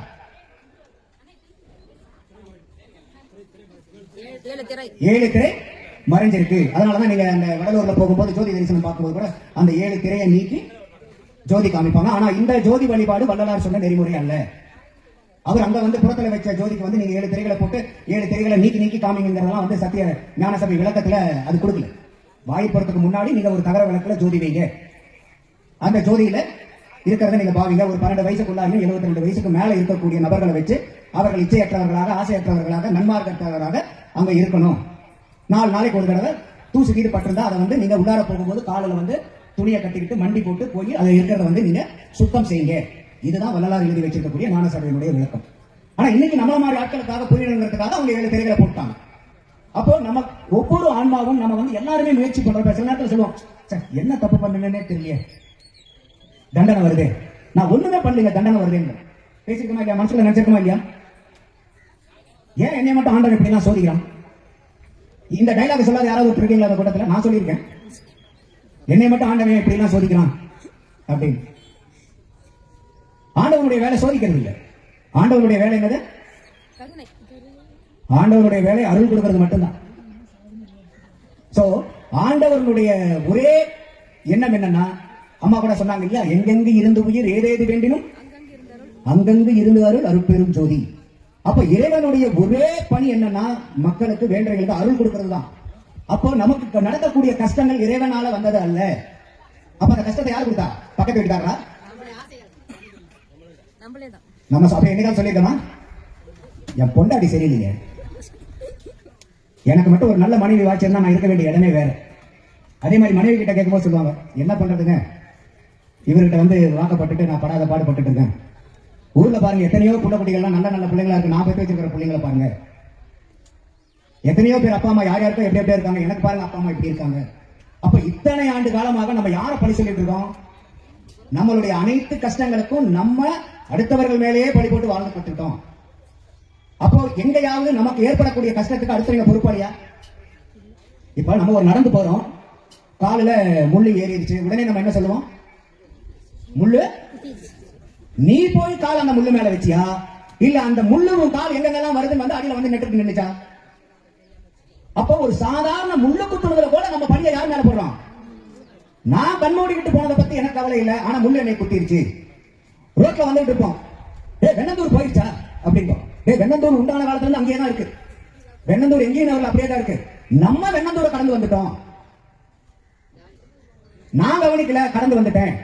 அப்போ நம்மளுடைய வாழ்க்கையில ஒவ்வொரு படிநிலைகளையும் நம்ம என்ன பண்றோம்? நம்மளுடைய இயலாமைக்கு, அறியாமைக்கு, நம்மளுக்கு ஏற்படக்கூடிய பிரச்சனைகளுக்கு அடுத்தவங்களை காரணம் காட்டியே நம்மளை சமாதானப்படுத்திக்கிட்டு நம்மளுடைய முயற்சியை 100% முயற்சியா மாற்றாம அடுத்தவன் மேல பழி போட்டுக்கிட்டு தப்பிச்சுக்கிட்டு இருக்கோம். அப்ப அதைத்தான் இந்த இடத்துல வள்ளலார் என்ன சொல்றாருன்னா, சிற்சபையில் வாழுகின்ற தெய்வம், விளங்குகின்ற தெய்வம், அந்த தெய்வத்தை நீ தேடி எங்கேயும் வெளியே போகாத, உங்ககிட்டயே இருக்காரு.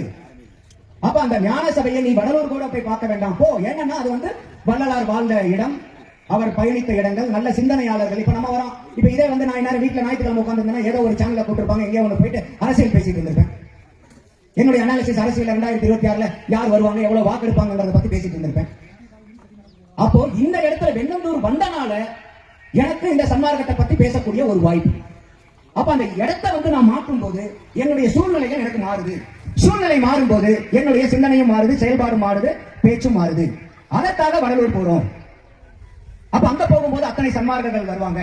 நமக்கு எத்தனையோ வள்ளலாருடைய படிப்பை, புத்தகத்தை படிச்சுட்டு அருப்பாவை படிச்சிருப்போம், ஐயா பேசுனதை கேட்டிருப்போம், பல சன்மார்க்க அன்பர்கள் பேசுனதெல்லாம் கேட்டிருப்போம். நமக்கு நிறைய சந்தேகங்கள் இருந்திருக்கும். அந்த சந்தேகத்தை அங்க நல்ல நிறைய சன்மார்க்க அன்பர்கள் வருவாங்க, அவங்க கிட்ட போய் அந்த சந்தேகத்தை நிவர்த்தி பண்ணிக்கலாம்னு நம்ம வடலூர் வருவோம். கரெக்டா? அப்ப இதனாலதான் வடலூர் போறோம். மத்த மாதிரி நீங்க வாங்க இந்த கோயிலுக்கு போய் நீங்க 4 நாள் தொடர்ந்து வழிபட்டீங்கன்னா உங்களுக்கு இது நடக்கும், அப்படி இல்லை. உண்மையை உணர்வதற்காக தான். அப்போ இந்த திரைகள், நம்ம இந்த 7 திரைகள் வந்து நம்மளைய சுத்தி இருக்கு. நம்மள என்ன, நம்ம ஆன்மாவை சுத்தி இருக்கு. உங்களுடைய ஆன்ம பலம் தெரிஞ்சுக்க முடியாத அளவுக்கு, ஆன்ம அறிவை தொட முடியாத அளவுக்கு, ஆன்ம லாபத்தை பெற முடியாத அளவுக்கு நம்மளை ஆன்மாவை சுத்தி 7 திரைகளால மூடப்பட்டிருக்கு. வள்ளலார் தெளிவா சொல்றார். என்னென்ன திரைகள் சொல்றாரு? கருப்பு திரை, நீலத்திரை, பச்சை திரை, செம்மை திரை, பொன்மை திரை, வெண்மை திரை, கலப்பு திரை. அருமை. அப்போ நீங்க ஒண்ணு இல்ல, இந்த நம்ம வீட்டுல எல்லாத்து வீட்டுல ஜன்னல் இருக்கா? ஜன்னல்ல ஸ்கிரீன் போட்டிருக்கோமா? நீங்க வெளிச்சம் வரும்போது உடனே ஸ்கிரீன் என்ன பண்றீங்க? எதனால ஸ்கிரீன் இழுத்து விடுறீங்க? அப்ப ஸ்கிரீன் இருந்தா வெளிச்சம் உள்ள வருமா? இந்த இடத்துல எத்தனை ஸ்கிரீன் போட்டிருக்கு? ஒரு ஸ்கிரீனுக்கே வெளிச்சம் உள்ள வர மாட்டேங்குது. 7 ஸ்கிரீன் போட்டீங்களா வெளிச்சம் வருமா? அது என்ன நீங்க செஞ்ச மாதிரி பாம்பே டைன் துணியில வாங்கி தைச்ச ஸ்கிரீன் ஆயிடலாம்? கரவின் மாமாயை கரும்பெரும் திரையால் அரைசது மறைக்கும் அருட்பெரும் ஜோதி. அப்போ அந்த கருப்பு திரை எவ்வளவு பெருசா? கரும் பெருந்திரையால். அப்போ அது எவ்வளவு பெரிய திரை. அதே மாதிரி பேரொரு நீல பெருந்திரையானால் ஆருயிர் மறைக்கும் அருட்பெரும் ஜோதி. அப்ப இந்த கருப்பு திரையும் நீலத்திரையும் பெரிய திரைகள். ஏன்னா இது அடுக்கல இருக்குது. கருப்பு திரை, நீலத்திரை, பச்சை திரை, செம்மை திரை, உண்மை திரை, வெண்மை திரை, கலப்பு திரை. வெளியில கருப்புல இருந்து உள்ளார இன்வெர்ஸா போகுது. அப்ப வள்ளலாரே வந்து அவரு சித்தி அடையும் போது என்ன சொல்றாரு? இனியும் இது போல இருந்துறாதீங்க. ஐயா கூட சொன்னாரு, நம்ம சாலைக்கு போறதுக்கு 10 தினங்கள் இருக்கு. இது போல இப்ப இருந்த மாதிரியே சாப்பிட்டு சாப்பிட்டு தூங்கிட்டு இருந்துறாதீங்க. ஏன்னா இப்ப சன்மார்க்கத்துல என்ன ஒரு பெரிய பிரச்சனைனா, வள்ளலார் வந்து ஜீவகாருண்யமே மோட்ச வீட்டின் திறவுகோல் அப்படின்னு சொல்லிட்டனால நம்ம என்ன பண்றோம்னா, சன்மார்க்கம்னாவே என்ன? ஐயா கூட நாகலிங்கம் பேசும்போது சொன்னார், நான் சோத்து கட்சினாரு. இது சோத்து கட்சி இல்ல, இது அருட்கட்சி. அப்ப சன்மார்க்கத்தினுடைய புரிதல் நமக்கு எந்த அளவுக்கு இருக்கு? நான் சன்மார்க்க சங்கம் தெரியுமா? ஆமா, நாங்க சாப்பாடு போட்டுட்டு இருப்பாங்க. நல்லது, இதுல நான் தவறு சொல்லல. எதனால முதல் சாப்பாடு போடணும்?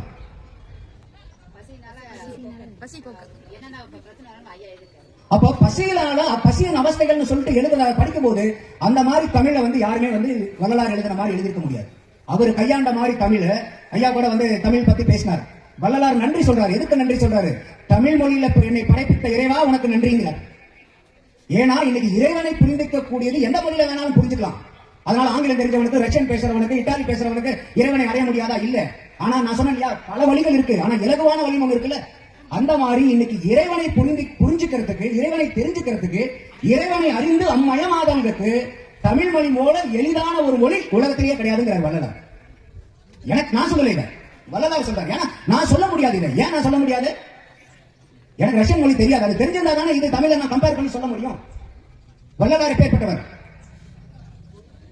வள்ளலாருக்கு தமிழ் மட்டும்தான் தெரியுமா? வள்ளலார் யாரு?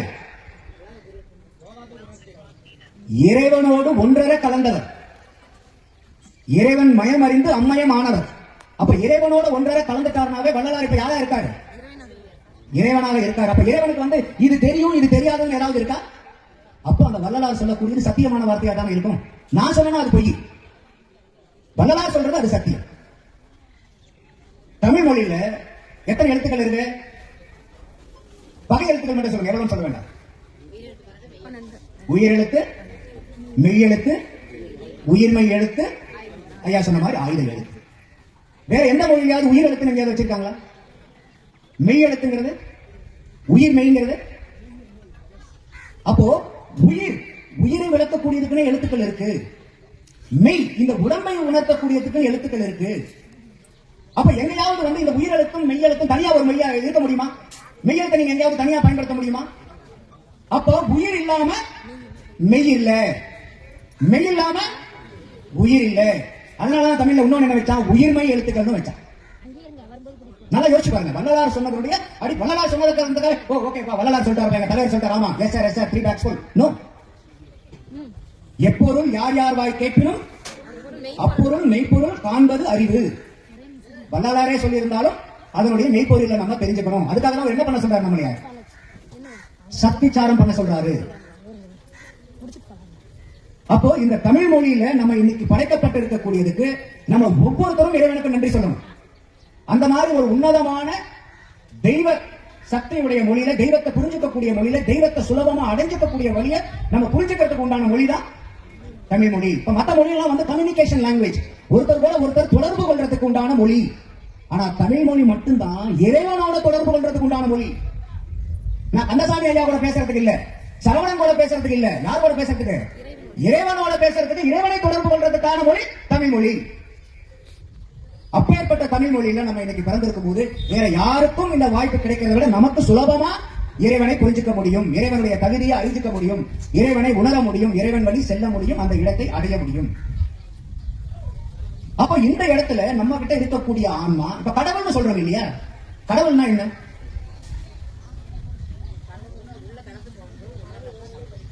கட உள், அதுதான் கடவுள்.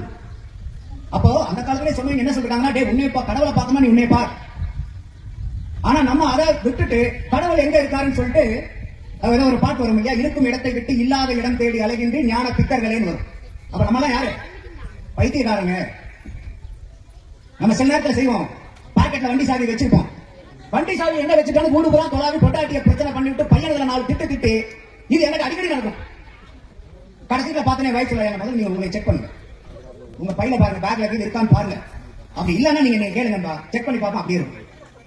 அப்ப எந்த அதாவது எல்லா டைம்ல 90% நேரம் அது நான் தேடுற பொருள் எங்கிட்டே இருக்கு.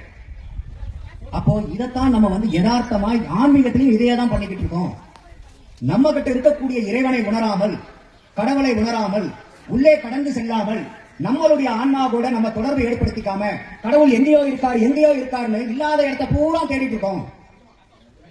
அப்போ இருக்கக்கூடிய இடம் என்னது? எந்தெந்த இடத்தெல்லாம் ஆன்மாக்கள் இருப்பதோ அத்தனை இடத்திலையும் இறைவன் செயல்படுகிறார். ஏன் வந்து இன்னைக்கு சன்மார்க்கத்துல வந்து கறி சாப்பிடக்கூடாதுன்னு சொல்றோம்? சன்மார்க்கிகளுக்கு கறி பிடிக்காதுங்கிறனாலயா? டேஸ்ட் இல்லாதனாலயா? சிக்கன் பிடிக்கலையா அவங்களுக்குலாம்? இல்ல வந்து உப்பு புளி காரம் எல்லாம் ஏதாவது கம்மியா இருக்குதா?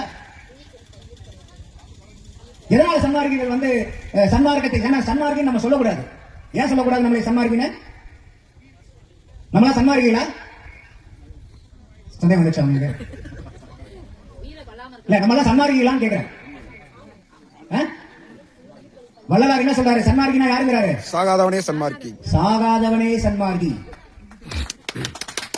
நம்மெல்லாம் சன்மார்க்கிகள் அல்ல, சன்மார்க்க சங்கத்தை சார்ந்தவர்கள். எங்கேயாவது வள்ளலார் நீங்கெல்லாம் சன்மார்க்கிகள் சொல்லியிருக்காரா? சன்மார்க்கிகள் ஆகுங்கன்னு எங்க சொல்லியிருக்காரா? சன்மார்க்க சங்கத்தை சார்ந்திடுவீர். அதுக்கப்புறம் நீங்க முயற்சி பயிற்சி அதன் மூலியமா நம்ம இப்ப நம்ம வந்து ஒரு காலேஜ்ல படிக்கிறோம். ஈரோட்ல வந்து செங்கோட்டையான்னு ஒருத்தர் இருந்தார், செங்கோட்டைன்னு சொல்லிட்டு. அவர் தான் எனக்கு வந்து எங்க அப்பா என்னைய ஊண்டுகோலா இருந்ததை விட இந்த அருப்பாவை புத்தகத்தை அடிக்கடி சொல்லிட்டு, குமாரே நீ வந்து அப்பா மாதிரி படிச்சு வரணும், நீ அருப்பாவை படிக்கணும்னு சொல்லி எனக்கு பெரிய ஊண்டுகோலா இருந்தது வந்து ஈரோடு செங்கோடையா அவர்கள். குருமாலை கட்டியிருப்பாங்க, பல பேர் பார்த்திருப்பீங்க. பல காலமா நீங்க சன்மார்க்கத்தில் இருந்தீங்கன்னா, ஒரு 50-60 வருமா நீங்க சன்மார்க்கத்தில் இருந்தீங்கன்னா, அட்லீஸ்ட் குறைஞ்சது ஒரு 40 வருடத்துக்கு முன்னாடி இருந்து சன்மார்க்கத்தில் இருந்தீங்கன்னா உங்களுக்கு அவர் தெரியும். அவர் வந்து சொல்லுவார், நான் சன்மார்க்கி கிடையாது, நான் சன்மார்க்க மாணவன். அவர் உதாரணம் சொல்லுவார், நான் இன்னைக்கு ஒரு காலேஜுக்கு போறேன், காலேஜ்ல நான் பிஏவோ பிஎஸ்சியோ ஏதோ ஒன்று சேர்ந்து படிச்சுட்டு இருக்கேன். படிக்கும் போதே நான் டிகிரி ஹோல்டர்னு சொல்ல முடியுமா? பிஏ படிச்சுட்டு இருக்கிறேன்னு சொல்லுவோமா? இல்ல நான் பிஏ பட்டதாரின்னு சொல்லுவோமா? அப்ப நம்ம நல்லா சொல்லுங்க, நம்ம சன்மார்க்கத்தை படிச்சுக்கிட்டு இருக்கோமா இல்ல சன்மார்க்கி ஆயிட்டோமா? சன்மார்க்கத்தை படிச்சுக்கிட்டு இருக்கோம். அப்ப படிக்கும் போது நம்மளுடைய வேலை என்ன? திருவள்ளுவர் சொல்றாரு, கற்க கசடர. எதை கற்கணும்? கற்பவை. கற்பதை மட்டும் கற்று உலகத்துக்கு எல்லாத்தையும் கற்கணும் அவசியம் இல்லை. கற்றபின் நிற்க அதற்கு தக. அப்போ இன்னைக்கு நம்ம சன்மார்க்கத்தில் இருக்கிற எல்லாருமே நம்ம சன்மார்க்கத்தை பேசுறோம், படிக்கிறோம், சக்திச்சாரம் பண்றோம். எத்தனை பேர் அதை ஃபாலோ பண்றோம்? எத்தனை சதவீதம் ஃபாலோ பண்றோம்? நான் அதனாலதான் சொன்னேன், சன்மார்க்கம்னாவே என்ன ஆகி போச்சு? சாப்பாடு போடுவாங்க. அப்ப சன்மார்க்கத்தினுடைய லட்சியம் எதோட முடிஞ்சிச்சுன்னா, நான் இன்னைக்கு இந்த மாசத்துக்கு 1000 ரூபாய் நான் அன்னதானத்துக்கு நன்கொடை கொடுத்துட்டேன்னா என்னுடைய சன்மார்க்க கடமை முடிஞ்சு போச்சுமா. இவ்வளவுதான் சன்மார்க்கிகள் உச்சபட்சத்தினுடைய லட்சியமா வச்சுட்டு இருக்கோம். சரி, அவர் 1000 கொடுத்தாரா? ஐயா நான் 5000 கொடுக்குறேன். ஐயா இவர் 5000 கொடுத்தாரா? இந்தாங்க நான் 10,000 கொடுக்குறேன். ஐயா தொடர்ந்து நான் 2 நாள் சாப்பாடு போடுறேன். இது மட்டும்தான் சன்மார்க்கமா? அப்போ ஏன் வந்து இந்த இடத்துல வந்து சன்மார்க்கிகள் நம்ம வெளியே இருக்கிறவங்களை பத்தி நம்ம யோசிக்கிற அவசியமே இல்லை. ஏன்னா உண்மையை நோக்கி வரவர்கள், ஏன்னா இது யாரையும் போய் நம்ம கூப்பிடுறது இல்லை. மத்தவங்க மாதிரி வாங்க இந்த கோயிலுக்கு வாங்க எங்கேயாவது பஸ் வச்சு கூப்பிடுறோமா? கிடையாது. செலவு பண்ணி கூட்டிட்டு போறோமா? கிடையாது. அவங்கவுங்க பாத்தியாப்பா நீ வடலூர் போயிட்டு அடுத்த போகும்போது சொல்லி நானும் வரேன். இப்படிதான் வள்ளலார் தேடி வராங்களே ஒழிய நம்ம போய் இன்னைக்கு கட்சிக்கு ஆள் பிடிக்கிற மாதிரி இல்ல மத்த கோயில்களுக்கு ஆள் கூட்டுற மாதிரி கூட்டிட்டு போறோமா நம்ம? அப்படி கிடையாது. அப்ப உண்மையை தேடி வரக்கூடிய நபர்களுடைய எண்ணிக்கை என்றுமே குறைவுதான். ஏன்னா இது மாய சக்தியினால பெரிய ஆட்சி செஞ்சுட்டு இருக்கக்கூடியது பிரபஞ்சம். அதையெல்லாம் ஜெயிக்கிறதுக்கு தான் வள்ளலார் நமக்கு வழி காமிக்கிறாரு. அப்போ ஆன்மீகம் என்பது சமரச சுத்த சன்மார்க்க சத்திய நெறியினுடைய கோட்பாடு என்பது சாப்பாட்டையும் தாண்டி. சாப்பாடோட நிக்காதீங்க. வள்ளலார் என்ன சொல்றாரு? உண்டதெல்லாம் மனமே, கொண்டதெல்லாம் உலகையிலே. இது வரைக்கும் உண்மையே தெரியாம சுத்திட்டு இருக்கியா? என்னையா இப்படி இருக்க? அப்ப உண்டதெல்லாம் மனமேங்கும் போது நம்ம விருப்பத்துல எந்த செஞ்சுக்கிட்டு இருக்கோம்? சாப்பாடு போட்டா மட்டும் போதியா நான் சன்மார்க்கியா? என்ன மாதிரி சன்மார்க்க உலகத்திலே இல்லையா? ஏன் 10,000 ரூபாய் போன மாசம் டொனேஷன் கொடுத்தாங்க அன்னதானத்துக்கு. அதனாலதான் வள்ளலார் ஜீவகாருண்ய ஒழுக்கத்தை சொல்றாரு. அந்த ஜீவகாருண்ய ஒழுக்கத்துல அந்த ஜீவகாருண்யத்தை 2ஆ பிரிக்கிறார். என்னவா பிரிக்கிறாரு? என்ன 2 பாகங்கள் இல்ல? அது ரைட்டு. பரஜீவகாரம், அபரஜீவகாரம். அப்போ ஒரு ஜீவர்களுக்கு 7 அவஸ்தைகள் வரக்கூடிய வாய்ப்புகள் இருக்கு. பசி, பிணி, தாகம், பயம், இச்சை, கொலை, எளிமை. அப்ப இந்த 7 அவஸ்தைகள்னாலதான் ஒவ்வொரு ஜீவர்களும் கஷ்டப்படுது, நான் உட்பட. பிற ஜீவர்களும், அது எந்த ஜீவனா இருந்தாலும் சரி, மனுஷனா இருந்தாலும் சரி, தாவரங்களா இருந்தாலும் சரி, ஊர்வன, நடப்பன, பரப்பன எதுவா இருந்தாலும் சரி, இந்த 7 அவஸ்தைகள் ஒரு ஜீவர்களுக்கு உண்டு. இந்த 7 அவஸ்தைகளில் இருந்தும் மக்களை ஆகட்டும் இல்ல ஒரு உயிரை ஆகட்டும் நீங்க காப்பாத்தினீங்கன்னா அதுதான் ஜீவகாருண்யம் அப்படிங்கிறார். அந்த ஜீவகாருண்யத்துல பரஜீவகாருண்யம், அபரஜீவகாருண்யம். பரனா என்ன? இறைவன், உன்னதமானது, உயர்வானது, மேன்மையானது. அந்த பரஜீவகாருண்யத்துல குறிப்பா 2 சொல்றாரு. என்ன சொல்றாரு? கொலை செய்யக்கூடாது, கறி சாப்பிடக்கூடாது. கொலை கொலை தவிர்த்தோர் மட்டும் உள்ளே வருகிற ஞானசபையில எழுதி போட்டிருப்பாங்க. ஞானசபைங்கிறது என்னன்னு சொன்னேன்? ஆன்மா இருக்கக்கூடிய இடம். அப்ப புற வெளிச்சத்தில் இருக்கக்கூடிய ஒரு பில்டிங் ஞானசபைக்குள்ளாரியே கொலையும் புலையும் தவிர்த்தவங்க உள்ளார போய் ஜோதி பார்க்க முடியும்னா, கொலையும் புலையும் தவிர்க்காத என்கிட்ட இருக்கக்கூடிய ஜோதியை பார்க்க முடியுமா? ஆன்மா கூட தொடர்பு வச்சுக்க முடியுமா? அப்போ ஏன் கொலை செய்யக்கூடாது? ஏன் கை சாப்பிடக்கூடாது? நம்மளுடைய ஆன்மா கூட தொடர்பு வச்சுக்க முடியாது. இறைக்கு சிந்தனை மேல எண்ணம் போகாது, நாட்டம் போகாது. அதனால கொலை செய்யாதீர்கள், கொலை புசிக்காதீர்கள். நாரே ஒழிய இன்னைக்கு சன்மார்க்க சங்கத்தில் இருக்கிறவங்களுக்கு கறி பிடிக்காதுங்கிறது இல்லை. யார் ஒருத்தருக்கு ஒரு விஷயம் பிடிச்சிருந்தும் அதை செய்யாம இருக்காங்களோ அதுக்கு பேர் தானே கட்டுப்பாடு, அதுதானே கண்ட்ரோல். இந்த கவுண்டமணி தான் ஒரு படத்துல சொல்லுவார், 6 மணிக்கு மேல ஆனவனே விளக்கு அமைக்கலாமான்னு கேட்கும் அந்த பொண்ணு. ஏன்னா அந்த சின்ன தம்பி படத்துல கவுண்டமணிக்கு மாலைக்கண் வியாதி. அவர் அந்த லைட் அமைக்கலாமும் போது அந்த கவுண்டமணி ஒரு டைலாக் சொல்லுவார், என்னது? நீ விளக்கு அணைச்சா என்ன, அணைக்காட்டி என்ன. அந்த மாதிரி நமக்கு பிடித்த ஒன்று, நம்ம செய்யக்கூடிய ஒன்று தவறுன்னு தெரிஞ்சு அதை உணர்ந்து விடுறதுதான் கண்ட்ரோல். எனக்கு பிடிக்காம விட்டேன்னா அது பேர் கண்ட்ரோல் இல்ல. அது விளக்கு அணைச்சா என்ன, அணைக்காட்டி என்ன, ஏற்கனவே பிடிக்கலையே. எனக்கு எப்படி இருந்தாலும் கண்ணு தெரிய போறதில்லை. லைட் போட்டீங்கனாலும் கண்ணு தெரியாது, லைட் ஆஃப் பண்ணாலும் கண்ணு தெரியாது. எனக்கு 2 ஒன்று தானே. இப்ப அதுதான் அண்ணனுடைய உதாரணத்தை சொன்னீங்க, அண்ணன் கார்த்திகேயனுடைய உதாரணத்தை. அவர் கறி சாப்பிட்டது எங்களை விட அதிக நாட்கள் கறி சாப்பிட்டவர். ஆனா இன்னைக்கு நான் கூட யாராவது அதை சம்பந்தமா பேச்செடுத்தாருனா மட்டும்தான் நான் அவர்கிட்ட அந்த விளக்கம் சொல்லுவேன் ஒழிய, ஏன்னா அதெல்லாம் பார்க்க மாட்டார். அவன் கறி சாப்பிடுறவங்க கடைக்குள்ளார வந்துட்டாங்க, அவங்க தொழிலுக்காக வந்திருப்பாங்க. இவர் கறி சாப்பிடுறவர்னு தெரிஞ்சுட்டா அந்த தொழிலை பூரா ஓரமா ஒதுக்கி வச்சு இவர் ஏன் கறி சாப்பிடக்கூடாதுன்னு பேச ஆரம்பிச்சுட்டார். அப்பா எதனால அவர் இந்த நிலைமைக்கு வந்தாருன்னா, அப்பா அவர் உணர்ந்து விட வச்சார். அன்னைக்கு அப்பா போஸ்ட் பண்ணிட்டு எங்க சாப்பிடக்கூடாதுன்னா சாப்பிட்டு மாட்டார். ஆனா இந்த முயற்சியில் இருந்திருப்பாரா? இப்போ அவர் ஒரு அருமையான கவிதையாளர் கூட. எங்க அண்ணன் ஒரு கவிதை எழுதினார். அம்மா தாயே, கரு சுமக்கும் வயிற்றில் பிணம் சுமப்பதேனோ. புரிஞ்சுதா இந்த கவிதை உங்களுக்கு? கரு சுமக்கிறோம், ஒரு தாயினுடைய கருவறை ஒரு உயிரை ஜெயிக்க வைக்கக்கூடிய ஆற்றல் உள்ளது இந்த மனித உடம்பு. அதனாலதான் வள்ளலார் சொல்றாரு, அண்டத்தை விட பிண்டம் விசாலமானது. இந்த உலகத்தில் இருக்கக்கூடிய எந்த ஒரு விஷயத்தை பத்தி நீங்க புரிஞ்சுக்கணும்னாலும் உங்க உடம்பை புரிஞ்சுக்கிட்டீங்கன்னா எதை வேணா புரிஞ்சுக்கலாங்க. ஏன்னா இந்த அண்டத்தினுடைய மினியேச்சர் தான் நம்மளுடைய உடம்பு. இந்த உடம்புல இருக்கக்கூடிய எந்த ஒரு ஆற்றலையும், எந்த ஒரு சக்தியையும், எந்த ஒரு சிஸ்டத்தையும் மீறி பிரபஞ்சத்துல எதுவுமே இல்லை. அதை நீங்க எண்ணத்தை நீங்க பட்டியல் போட்டீங்கனாலும் அது உங்க உடம்புக்குள்ளார உண்டு. அப்போ அப்பேற்பட்ட ஆற்றல் இருக்கக்கூடிய மனிதனுக்கு அந்த கருவறை, இன்னைக்கு ஆணுக்கு அந்த கருப்பை கிடையாது, பெண்ணுக்கு தான் அந்த உயிரை ஜெயிக்கக்கூடிய வல்லமையும் ஆற்றலும். அது உருவம் கொடுக்கக்கூடிய பை. வள்ளலார் சொல்றாரு, பெண்ணிடத்தில் 4, ஆணிடத்தில் 3. அந்த அணுக்கள் இருக்குது. எல்லா உடம்பும் எல்லா பொருள்களும் 7 வகையான அணுக்கள்ல அதுல பெர்முடேஷன் காம்பினேஷன் போட்டு எத்தனையோ எண்ணற்ற அணுக்கள் வரும். ஆனா பேஸ் ஆட்டம்ஸ் எடுத்தீங்கன்னா இந்த 7 அணுக்கள் தான். அதுல அணுக்கள் யார்கிட்ட அதிகமா இருக்கு? பெண்கள் கிட்ட அதிகம். பெண்ணினில் 4, ஆணினில் 3. அடுத்து இந்த உடம்பு எதனால் ஆனது? பஞ்சபூதத்தினால் ஆனது. அது எத்தனை? அது பெண்கள்கிட்ட எத்தனை, ஆண்கள்கிட்ட எத்தனை? பெண்கள்கிட்ட 3, ஆண்கள்கிட்ட 2. அப்போ எல்லா இடத்திலையும் இன்னைக்கு ஆணை விட பெண் ஒரு படி உயர்ந்ததா இருக்கிறார். அதனாலதான் வள்ளலார் சொல்லுவாரு, ஆணும் பெண்ணும் வித்தியாசம் பார்க்கறதே தவறு. ஆணினுள் பெண்ணும் பெண்ணுனில் ஆணும். அப்ப ஆண் என்பது அறிவு, பெண் என்பது மனம்ங்கிறார். அப்போ என்கிட்ட மனமும் இருக்கு, அறிவு இருக்கா? அப்ப நான் ஆணும் கூட பெண்ணும் கூட. உங்ககிட்டயும் அறிவும் இருக்கு, மனமும் இருக்கா? அப்ப நீங்களும் ஆணும், நீங்களும் பெண்ணும். அப்ப ஒவ்வொருத்தருக்குள்ள ஒவ்வொரு பெண்ணிடத்தும் ஒரு ஆண் சக்தி இருக்கு, ஒவ்வொரு ஆணிடத்தும் பெண் இருக்கு. அப்ப ஆண் தத்துவம் இல்லாம பெண் இயங்க முடியாது, பெண் தத்துவம் இல்லாம ஆண் இயங்க முடியாது. அப்ப யாராவது நான் யார் தெரியுமா, நான் ஆம்பளை அப்படின்னா ஐயோ பாவம் நம்ம சொல்றது தவிர வழி இல்லை. அப்ப அந்த மாதிரி இருக்கக்கூடிய அந்த பெண் வயிற்றுல கரு சுமக்கிறமா நீ ஒரு உயிரையே ஜெனிக்கிற. உயிரை படைத்தல் யாருடைய வேலைன்னு சொல்றோம்? ஐந்தொழில் வல்லவத்துல படைத்தல் முதல் தொழில் இல்லையா? அப்ப அந்த படைத்தல் தொழிலை செய்யக்கூடியது யாரு? பூதவேகத்துல பெண்கள். அப்ப அந்த மாதிரி ஒரு கருவறைக்குள்ளார, அந்த மாதிரி இருக்கக்கூடிய உன்னுடைய உடம்புக்குள்ளார உணத்தை சுமக்கிறியமான அந்த கவிதை எழுதியிருந்தார். அந்த பிணம் எதை சொல்றாரு? மாமிச உணவு. இன்னைக்கு இப்ப உதாரணத்துக்கு இப்ப இதுல கூட பாருங்க, மனிதனுடைய தரம் எந்த அளவுக்கு தாழ்ந்து இருக்குன்னு வள்ளலார் அதுதான் சொல்லுவாரு. சத்தியச்சாரத்தில் என்ன சொல்லுவாரு?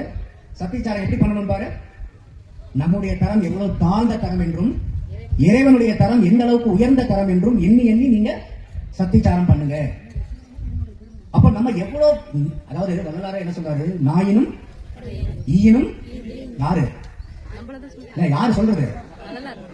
வல்லாளாரே நாயினும் கடையே நீயனும் நிகழ்ந்தேன்னா நம்மளாம் ஏமாத்துறோம். ஈயனுடைய காலில் இருக்கக்கூடிய ஒரு துகளுக்கு கூட நம்மளாம் அருகதையற்றவர்கள். வள்ளலாரே அவர் சொல்றாரு, நாயினும் கடையே நீயனும் நிகழ்ந்தேன்னு. ஆனா நம்ம என்ன நினைக்கிறோம்? நான் யார் தெரியுமா? நான் எந்த ஊர் தெரியுமா? என்ன பட்டிருக்கேன் தெரியுமா? தன்மார்க்கத்தில் எத்தனை வருஷம் தெரியுமா? அப்போ இந்த மாதிரி இருக்கக்கூடிய சூழ்நிலையில இறைவனுடைய தரத்தை நம்ம புரிஞ்சுக்கிறதுக்கு தான் அந்த சத்திச்சாரம். அப்ப அந்த ஜீவகாருண்யத்துல 2 வகை சொல்றாரு. பரஜீவகாருண்யம், கொலை தவிர்த்ததும் கொலை புசிப்பும் நீங்க கட்டாயம் விடணும். அதனாலதான் நம்ம என்ன சொல்றோம்? ஒரு மாமிச உணவை உண்ண வேண்டாம் ஒழிய வேற ஒண்ணும் இல்ல. ஏன்னா உயிர் விளங்கக்கூடிய இடத்துல எல்லாம் யார் இருக்கா? இறைவன் இருக்காரு. ஆன்மாங்கிறது என்ன? ஆன்மாங்கிறது என்ன? இறைவனுடைய ஒரு பகுதி தான் ஆன்மா. அப்ப ஒவ்வொரு உடம்புலையும் யார் இருக்கா? ஆன்மாங்கிற பெயர்ல. அப்ப அந்த நம்ம கோழி சாப்பிடுறோம், மாடு சாப்பிடுறோம், ஆடு சாப்பிடுறோம், பன்னி சாப்பிடுறோம், மீன் சாப்பிடுறோம், இறால் சாப்பிடுறோம், அதுக்குள்ளார இருந்ததும் என்ன? அதுக்குள்ளார இருந்ததும் உயிர் தான். அப்ப ஒரு உயிரை கொன்று, அப்ப உயிரை கொல்லும் போது என்ன நடக்குதுங்க? அங்க இருக்கக்கூடிய இறைவனை அடித்து உதைத்து வெளியே துரத்துறோம். இந்த உண்மை தெரிஞ்சா யாராவது செய்வாங்களா? அதை அவங்களுக்கு தெரியல. அதை ஒரு உணவாகவும் ஒரு ருசியாகவும் பாக்குறாங்க, அவ்வளவுதான். இப்ப நம்ம போயிட்டு இன்னைக்கு கீரை குழம்பு பிடிச்சிருக்குது, புளி குழம்பு பிடிச்சிருக்கு, நம்ம சாப்பிடறோமா இல்லையா? அதேதான் இன்னைக்கு அவ்வளவு. இப்ப வள்ளலார் இந்த சாப்பாடு போறதை பத்தி சொல்லியிருந்தாலும் எங்கேயாவது நீங்க நல்லா சாப்பிடுங்கன்னு எங்கேயாவது சொல்லியிருக்காரு? அவங்க கிட்ட பசி நிவர்த்தி தான் பண்ண சொல்லியிருக்காரு ஒழிய நாக்கு ருசி கொண்ட பின் நாரிய பின்னாக்கு. அது பின்னாக்கு எதுக்காவது பயன்படுமா? அப்ப அந்த மாதிரி இருக்கும்போது அவங்க கறி சாப்பிடுறாங்க, நம்ம என்ன பண்றோம்? அரிசி உணவு சாப்பிட்டு இருக்கோம். அதனாலதான் நமக்கும் சாவு வந்துட்டு இருக்கு. ஏன் நம்ம சாப்பிடுறோம் அப்படின்னா, நம்ம சாப்பிடக்கூடிய சாப்பாடு புழுக்கக்கூடிய உணவு. அப்ப இன்னைக்கு கேட்பாங்க, அப்ப என்ன நீங்க சைவம் சாப்பிடுறீங்களா, சாவாம விட்டுருவீங்களா? நியாயமான கேள்வி தானே. சைவம் சாப்பிடுறீங்க, எங்கேயாவது சாகாம இருக்குமா? சாதனம். அப்ப ஒரு கறி விடுறனாலே மரணமில்லா பெருவாழ்வு வந்துருமா? அது முதற்படி. இப்ப நான் வெண்ணந்தூருக்கு வரணும், எங்க ஈரோட்ல இருந்து சோலார் பைபாஸை தாண்டிட்டு வண்டி நிறுத்திட்டு நான் வெண்ணந்தூர் வந்துருமா? தொடர்ந்து நான் பயணிக்கணும் இல்லையா? ஆனா நான் சோலார் பைபாஸே முதல்ல தாண்டாம நான் வெண்ணந்தூர் வரணும், நான் கோயம்புத்தூர் ரூட்ல போயிட்டு இருந்தா வெண்ணந்தூர் வருமா? ஆண்டாண்டு காலம் பயணிச்சுக்கிட்டு இருந்தாலும் அந்த பக்கம் கேரளா அப்படி இப்படின்னு எங்க ஒரு போய் சேரணும், வெண்ணந்தூர் வந்து சேரணும் 10 வருஷம் ஆகும். அப்போ நம்ம கறி சாப்பிட நிறுத்துறது முதற்படி. உணவு அந்த பசியினுடைய அமைப்பினால இந்த தத்துவங்கள் கெட்டு போயிடும். எத்தனை தத்துவம் சொன்னோம்? 96 தத்துவங்களும் தத்துவ கெடுதி ஏற்படும். அப்ப தத்துவங்கள் கெட்டு போனா இந்த உடல் உறுப்புடைய ஃபங்க்ஷன் பாதிக்கும். அதனால அதுக்கு உணவு கொடுங்க வள்ளலார். பசியில வர்றவங்களுக்கு நம்ம இன்னைக்கு எங்கேயாவது பசி இருக்கா? அதாவது இப்ப நீங்க நல்லா பாத்தீங்கன்னா அந்த காலத்துல எல்லாம் சாப்பாடு கிடைக்காம இருப்பாங்க. சாப்பாடே இல்லாம செத்து போனீங்க பல பேர். இந்த காலத்துல சாப்பிட்டு செத்து போறது பல பேர். இன்னைக்கு யாருக்காவது இன்னைக்கு சாப்பாடு கிடைக்கலாம் ரொம்ப நாளைக்கு உயிர் வாழும். ஏன்னா இன்னைக்கு அந்த அளவுக்கு சாப்பாட்டுல நச்சு பொருட்கள் கலந்துருச்சு. உணவே மருந்துன்னு சொன்னது போய் இன்னைக்கு என்ன ஆச்சு? அதாவது ரெண்டு விஷயம் இருக்கு. என்ன சொல்றாங்க? உணவே மருந்து, மருந்தே உணவு. இதுல என்ன புரிஞ்சுக்கிட்டீங்க நீங்க? உணவே மருந்து அப்படின்னா என்ன அர்த்தம்? உணவே மருந்து. மருந்து நம்ம எப்படி சாப்பிடுவோம்? மருந்து வந்து வயிறு நின்று சாப்பிடுவோமா? தொப்பை போற அளவுக்கு சாப்பிடுவோமா? நடக்க முடியாத அளவுக்கு சாப்பிடுவோமா? சாப்பிட்டு ஜீரணம் பண்ண முடியல சோடா குடிக்கிற அளவுக்கு மருந்து சாப்பிடுவோமா? அப்ப உணவை மருந்து போல சாப்பிடணும். அதுதான் அதனுடைய உட்பொருள். மருந்து உணவு தான் மருந்துட்டாங்க பாருங்க. உணவு ஃபுல்லா சாப்பிடு. உணவே மருந்துன்னா மருந்து எந்த அளவுக்கு சாப்பிடுறீங்களோ அந்த அளவுக்கு தான் உணவு சாப்பிடணும். அடுத்தது என்ன வரி? மருந்தே உணவு. இதுக்கு என்ன உள்ள அர்த்தம்? நல்லதுன்னா இப்படி அரிசி செல்லு பிடிக்காத அரிசியா இல்ல வந்து ஓட்ட போடாத மக்காவா?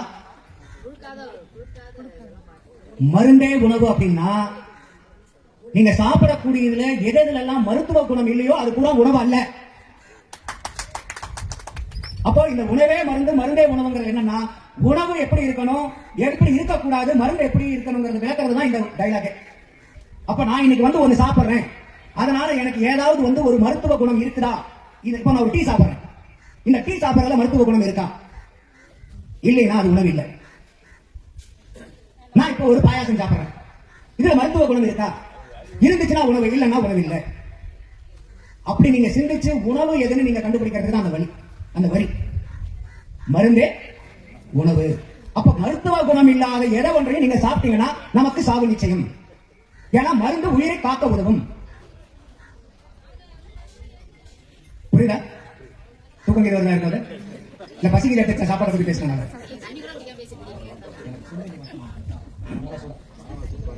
அப்போ இதை நம்ம தெளிவா புரிஞ்சுக்கணும். சாப்பாட்டை விட்டு அடுத்த கட்டத்துக்கு சன்மார்க்கத்தை சங்கத்தை சார்ந்தவர்கள் நகர்த்திட்டு போகணும். அந்த திரைகளை நீக்கிறதுக்கு தான் வள்ளலார் என்ன சொல்றார்? இந்த 7 திரைகளும் நீக்கணும். அதுதான் உன்னுடைய பிறவி பயன், பிறவி கடனை. அதுதான். அப்ப எப்படி நீக்க முடியுங்கிறாரு? சாடா கல்வி. MBA படிக்க சொல்லல அவர். நம்மளை வந்து மெத்த படித்த மேதாவிகள் இருப்பாங்க, அந்த மாதிரி படிக்கல. சாதாத கல்வியை படிக்கின்றார். அப்ப மத்த கல்வி எல்லாம் என்ன? நம்ம உயிரை நீடித்திருக்க வைக்க உதவாத கல்விகள், பொருள் ஈட்டக்கூடிய கல்விகள். நம்மளுக்கு இந்த மெட்டீரியலிஸ்டிக் வேலை, நான் வீடு வாங்கணுமா, காசு சம்பாதிக்கணும், எல்லாத்துக்கும் காசு அடிப்படையா காசு சம்பாதிக்கிறதுக்கு நீங்க எல்லாரும் படிச்சுட்டு இருக்கோம். நம்ம உயிரை காக்க, உடம்ப காக்க எங்கேயாவது படிக்கிறோமா? இருக்கிறதுலே சீப்பஸ்ட் கல்வி எது தெரியுமா? 5 நயா பைசா இல்லாம படிக்கக்கூடிய மேம்பட்ட கல்வி எதுன்னு தெரியுமா? சாதா கல்வி தான். 5 நயா பைசா இதுக்கு செலவில்லை. நீங்க சாதாரணமா இன்னைக்கு LKG போய் குழந்தைங்களை சேர்த்தா நீங்க எவ்வளவு ஃபீஸ் கட்டுறீங்க? மெட்ராஸ் 1 லட்சம் ஆயிடுச்சுங்க. 1 லட்சம் ரூபாய்க்கு மினிமம். நம்ம நினைச்சிட்டு 1 லட்சம் ரூபாய் பெரிய ஸ்கூல் இல்ல, ஆரம்பமே 1 லட்சம் தான். இப்போ மட்டமான ஸ்கூலா இருந்தாலும் 1 லட்சம் தான். அங்க வேலை பார்க்குற வாத்தியார்களுக்கு போங்க, என்ன 10,000 தான் சம்பளம். அப்போ இன்னைக்கு நம்மளுடைய உயிரை காக்க, உடம்பை காக்க, இறைவனை அடைய இந்த சாதா கல்வி ரொம்ப முக்கியம். அப்ப அந்த சாதா கல்வியில வந்து என்ன சொல்றாரு? 2 இது: ஜீவகாருண்யம், சத்விச்சாரம். பரோபகாரம், சத்விச்சாரம். அப்போ இந்த பரோபகாரம்ங்கிறது நம்ம பார்த்தோம். ஜீவகாருண்யத்துல இருந்து நம்ம பண்றோம். அந்த ஜீவகாருண்யத்திலும் பரஜீவகாருண்யம் ஒண்ணு, அபரஜீவகாருண்யம். பரஜீவகாருண்யம்ங்கிறது கொலை பொறை தவிர்த்தல். என்ன வள்ளலார் தெளிவா ஜீவகாருண்யத்தை ஒழுக்கத்தில் எடுக்கிறார். ஒருத்தனுக்கு வந்து பசி தவிர்க்கக்கூடிய எண்ணம் ஒருத்தருக்கு வந்துருச்சுன்னா அவன் வேற எந்த அவஸ்தையிலையும் ஒரு ஜீவன் கஷ்டப்படுறதை பார்த்து சும்மா இருக்க மாட்டான். ஒருத்தன் பசியவே ஒருத்தன் உணர்ந்துட்டானா வேற எந்த ஒரு அவஸ்தைகளையும் அவன் விளங்கிக்காம இருக்க மாட்டான். அதனால இதுக்கு முக்கியத்துவம் கொடுக்கிறார். அடுத்தது இன்னொன்னு 4 சொல்ற முக்கியமா: உணவு, பயம், மைதுனம், நித்திரை. இந்த 4ல கூட அவர் என்ன சொல்றாரு? அதாவது நம்மளோட உயிருக்கு ஆபத்து வர்றதுக்கு மெயினான இந்த 4 காரணங்கள்: நித்திரை, மைதுனம், பயம், உணவு. அப்போ இந்த காரணங்கள்ல 2 காரணங்களை முக்கியமா சொல்றாரு. என்ன 2 காரணங்களை முக்கியமா சொல்றாரு? மைதுனத்தையும் உணவையும் முக்கியமா சொல்றாரு. மைதுனத்தை விட உணவு முக்கியமா சொல்றாரு. ஏன்னா மைதுனம்ங்கிறது ஒரு பருவம் தான். ஒரு ஆண் பெண் உறவுங்கிறது ஒரு குறிப்பிட்ட பருவம். திருமணத்துக்கு முன்னாடி இருக்க போறதில்லை. திருமணமான பெண்களுக்கோ ஆண்களுக்கோ வந்து ஒரு 50 வயசோ 55 வயசோ அதுக்கு மேல அவன் இல்லற வாழ்க்கையில ஈடுபட போறதில்லை. ஆனா உணவு அப்படியா? குழந்தை பிறந்ததிலிருந்து நாம் இறக்கிற வரைக்கும், இல்லைன்னா மரணமில்லா பெறுவார் வாழையற தவிர ஒவ்வொருத்தரும் நம்ம இறக்கிறவங்க வரைக்கும் டெய்லி என்ன பண்றோம்? 3 வேளை சாப்பிட்டுக்கிட்டே இருக்கோம். அப்போ மரணம் அதிகமா வர்றது எதனால வர்றதுக்கு அதிக வாய்ப்பு இருக்கு? பசித்தவர்களுக்கு உணவு கொடுக்கணும்னு சொன்ன வள்ளலார் தான் சாப்பாட்டுனாலதான் அதிகமா உனக்கு சாவு நேருதுன்னு சொன்னது. இதை நம்ம உணர்ந்திருக்கோமா? பசித்தவர்களுக்கு அன்னம் பாலிக்கணும், அதுல எந்த மாற்று கருத்தும் இல்லை. ஆனா நம்ம என்னைக்காவது பசிச்சு சாப்பிட்டுருக்கோமா? எத்தனை நாள் நீங்க பசிச்சு சாப்பிட்டுருக்கீங்க? டைமுக்கு சாப்பிடுவோம். சாப்பிடுறது நம்மளா டைமா? டாக்டர் போட கூட சொல்லுவாங்க, சார் டைமுக்கு சாப்பிடுங்க சார். இருக்கிறதுல இதை விட ஒரு பொய் உலகத்தில் எதுவுமே கிடையாது. டைமுக்கு சாப்பிடுங்கிறத தவிர ஒரு பொய் உலகத்தில் எதுவும் கிடையாது.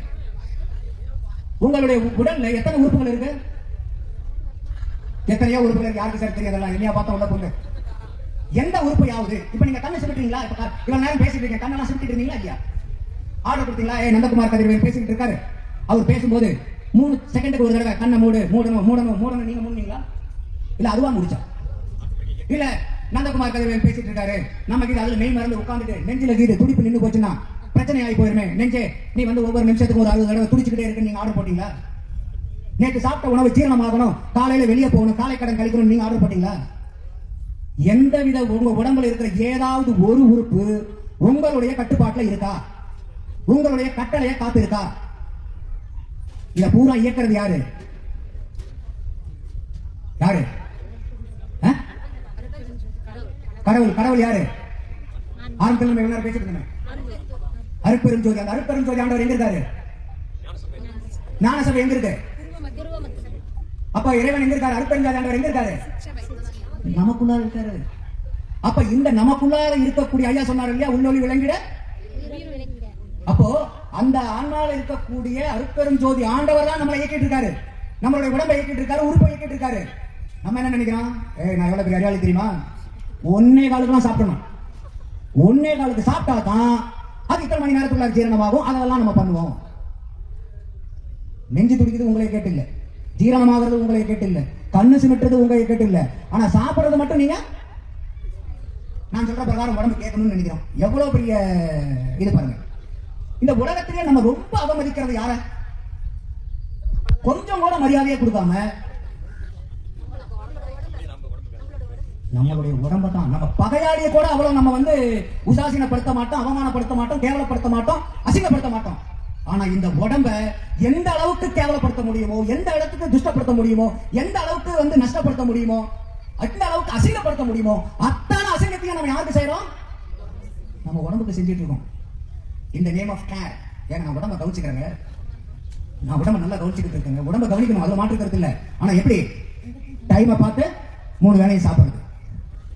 இப்ப நம்ம உதாரணத்துக்கு நான் இப்ப பேசிட்டு இருக்கேன்னு வச்சுக்கோங்க, எனக்கு உடனே இப்ப மலம் கழிக்க வேண்டிய பயங்கர பிரஷர் ஆயிடுச்சு. என்ன பண்ணுவேன்? பேர் உட்காந்து கேட்டுட்டு இருக்காங்களே, கொஞ்ச நேரம் வெயிட் பண்ண அப்படின்னு நான் கேட்குமா? மைக்கை தூக்கி போட்டு அடிச்சு பிடிச்சி ஓடிடுவேன். பாத்ரூம் இருக்கோ இல்லையா காட்டு போய் ஓடிடுவேன். உண்டா இல்லையா?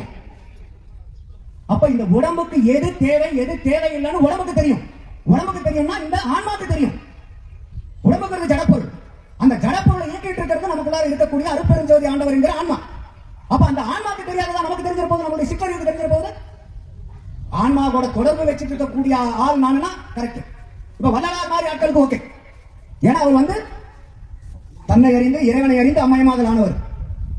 சித்தி கட்டதுக்கு அப்புறமும் சுத்த பிரதம ஞான தேகத்துல உலகத்துல மக்களுக்காக செல்வார் இருந்தவர். அப்ப அவருக்கு தெரியும் என்ன ஏதுன்னு. நமக்கு ஏதாவது தெரியுமா? நம்ம இருக்கிறதே அடிமுட்டாள்கள். அப்ப நமக்கு எங்கேயாவது ஏதாவது தெரியுமா? தெளிவா?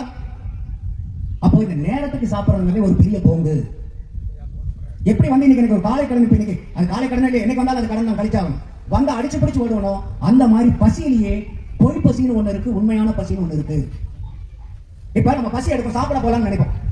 என்ன பண்ணுவோம்? திடீர்னு ஐயா வந்துருவாருன்னு வச்சுக்கோங்க. உதாரணத்துக்கு ஐயா கூட உட்காந்து பேசிட்டு இருக்கேன், என்ன ஐயா சபையெல்லாம் எப்படி இருக்கு, என்ன பண்ணிட்டு இருக்கீங்கன்னு. நான் 1 மணிக்கு சாப்பிட போலாம்னு நினைச்சா ஐயா கிட்ட உட்காந்து பேசிட்டு இருக்கும்போது 4 மணி ஆகும். வாட்சா பாப்போம். உடனே என்ன சொல்லுவான்? பசியை பறந்து பிடிச்சுவான். அது பொய் பசி. பசி போல தெரிந்ததே ஒழிய பசி அல்ல. அது பசி உண்மையான பசியா இருந்தா உங்களை அடுத்த நொடி வேலை செய்ய கூடாது. எப்படி எனக்கு ஒரு மலம் கழிக்கணும் ஒரு உபாதை அதிகம் ஆயிடுச்சுன்னா நான் எதை பத்தியும் கவலைப்படாம காட்டை நோக்கி ஓடுவணும். அந்த மாதிரி உண்மையான பசியா இருந்தா அடுத்த செகண்ட் நீங்க சாப்பிடாம உங்களுடைய எண்ணம் வேற எங்கேயும் போகாது. இதுதான் உண்மையான பசி. அப்போ நம்ம இன்னைக்கு எல்லாம் சாப்பிடுறது பசியில சாப்பிடல, எப்படி சாப்பிட்டு இருக்கோம்? பழக்கத்துல சாப்பிட்டு இருக்கோம், பழகிட்டோம். இப்ப எப்படி சில பேருக்கு வந்து பாத்தீங்கன்னா அந்த டைம் ஆச்சுன்னா ஒரு தம் அடிக்கணும் வெளியே போயிடுவாங்க. சில பேருக்கு டீ குடிக்கணும், சில பேருக்கு காஃபி குடிக்கணும். என்னன்னா அது உடம்பு கேட்கவே இல்லையா, அது வந்து ஒரு பழக்கம். அதனாலதான் சொல்லுவாங்க ஹேபிட். அது ரொம்ப கஷ்டம் அதை சாவடிக்கிறது. ஹேபிட் ஹெச் எடுத்தீங்கன்னா ஹேபிட் இருக்கும், ஏ எடுத்தீங்கன்னா பிட் இருக்கும், பி எடுத்தீங்கன்னா இட் இருக்கும், ஐயா தூக்கினா கூட டீங்கிற வார்த்தை இருக்கும். இந்த ஹேபிட் வந்து நெவர் டைஸ் அப்படின்னு சொல்லுவாங்க. பழக்கம் அவ்வளவு சீக்கிரம் சாகாதுன்பாங்க. ஆனா பழக்கம்ங்கிறது நம்ம பழகிக்கிறது தான். பழகக்கூடிய எதை ஒன்னையும் நம்மளால மாத்திக்க முடியுங்கிறது தான் உண்மை. பழகிற எதையும் நம்மளால மாத்திக்க முடியும். அப்ப நம்ம இந்த உடம்ப சாப்பிடும் போது உண்மை பசி எது, பொய் பசி எதுன்னு தெரிஞ்சு நம்ம சாப்பிட ஆரம்பிச்சோம்னாவே நம்மளுடைய உடம்புல வரக்கூடிய பெரிய பிரச்சனைகளை பூரா பெரிய அளவுக்கு நம்ம நிவர்த்தி பண்ணிடலாம். அதெல்லாம் இந்த இடத்துல வந்து பாத்தீங்கன்னாக்கா நம்ம கடைபிடிக்க வேண்டியது சன்மார்க்கிகள். பசியில வரவங்களுக்கு சாப்பாடு கொடுங்க, தப்பு இல்லை. நம்ம உண்மையான பசி எடுக்காம சாப்பிடக்கூடாது. அது 2 மணியா இருந்தா என்ன, 4 மணியா இருந்தா என்ன, பசி எடுக்காம சாப்பிடாதீங்க. வள்ளலார் என்ன சொல்றாரு? 3 வார்த்தைகள் தெளிவா சொல்றாரு. என்ன சொல்றாரு? பசித்திரு. முதல் வார்த்தை என்னது? அப்ப பசித்தனைகளுக்கு பூரா சாப்பாடு போடியான்னு சொன்ன வள்ளலார் வந்து சன்மார்க்க சங்கத்தை சேர்த்து பசித்திருங்கிறாரு. என்ன அர்த்தம்? ஆன்ம பசி எப்ப வரும்? வயிறு நம்ம மூணதுக்கு நல்லா சாப்பிட்டதுக்கு அப்புறம் ஆன்ம பசி வருமா? நமக்கு நல்ல தூக்கம் வருமா? அப்ப நமக்கு ஆன்ம பசி ஏற்படணும்னாவே வயிறு காலியா இருக்கணும். நித்த நித்தம் உண்டு உண்டு உறங்குறதுக்கு தானே நீங்க தெரிஞ்சுக்கிட்டீங்கன்றாங்க வள்ளலார். ஒரு பழமொழியா சொல்லுவாங்க இல்லையா, உண்ட மயக்கம். அப்போ என்ன காரணம்னா, இயற்கை மருத்துவத்தில் நீங்க படிச்சீங்கன்னா தெரியும், இந்த உடம்புல எத்தனையோ ஃபங்க்ஷனாலிட்டிஸ் இருக்கு, நிறைய சிஸ்டம்ஸ் இருக்கு. ரெஸ்பிரேட்டரி சிஸ்டம் இருக்கு, டைஜஸ்டிவ் சிஸ்டம் இருக்கு, நர்வஸ் சிஸ்டம் இருக்கு, எத்தனையோ சிஸ்டங்கள் இருக்கு, எத்தனையோ நர்வ்ஸ் இருக்கு, எத்தனையோ உதிரி பாகங்கள், ஃபேர் பார்ட்ஸ், நெட்வொர்க்ஸ் எத்தனையோ இருக்கு. இந்த உடம்பு செய்யற 2 வேலை, பிரதானமான வேலை என்னன்னா, ஒண்ணு உடம்புக்கு நீங்க அனுப்புறீங்க இல்லையா, இந்த உடம்புக்கு தேவையானதை கிரகிச்சு எடுத்துக்கிறது. 2வது வேலை என்னது? உடம்புக்கு தேவையில்லாத வெளியே கழிக்கிறது. அப்சார்ப்ஷன், அதாவது அசிமிலேஷன் அண்ட் எலிமினேஷன். உடம்புக்கு தேவையானதை எடுத்துக்கொள்வதும் தேவையற்றதை வெளியேற்றுவதும் தான் இந்த உடம்புடைய பிரதான வேலை. நீங்க என்ன வேணா அதுல பண்ணீங்கன்னாலும் கடைசி 2 பிரதான வேலையில வந்து இந்த 2 தான் நிற்கும். அப்படி இருக்கிற பட்சத்துல இந்த உடம்பு ஏதாவது ஒரு செயலை ஒரு நேரத்துல சிறப்பா செய்யும். அப்படி இப்ப உதாரணத்துக்கு வந்து இன்னைக்கு உடம்பு சரியில்லைன்னு வச்சுக்கோங்க, நம்ம என்ன பண்ணுவோம்? ஏன் பசிக்கிறது இல்ல? உடம்பு சரியில்லைன்னா பசிக்கிறது. இந்த குரூப் மட்டும் தான் பதிலே சொல்லிட்டு இருக்காங்க, அந்த சைடு குரூப் எல்லாம் பதிலே இல்ல. பின்னாடி குரூப் எல்லாம் தூங்கிட்டீங்களா? என்னம்மா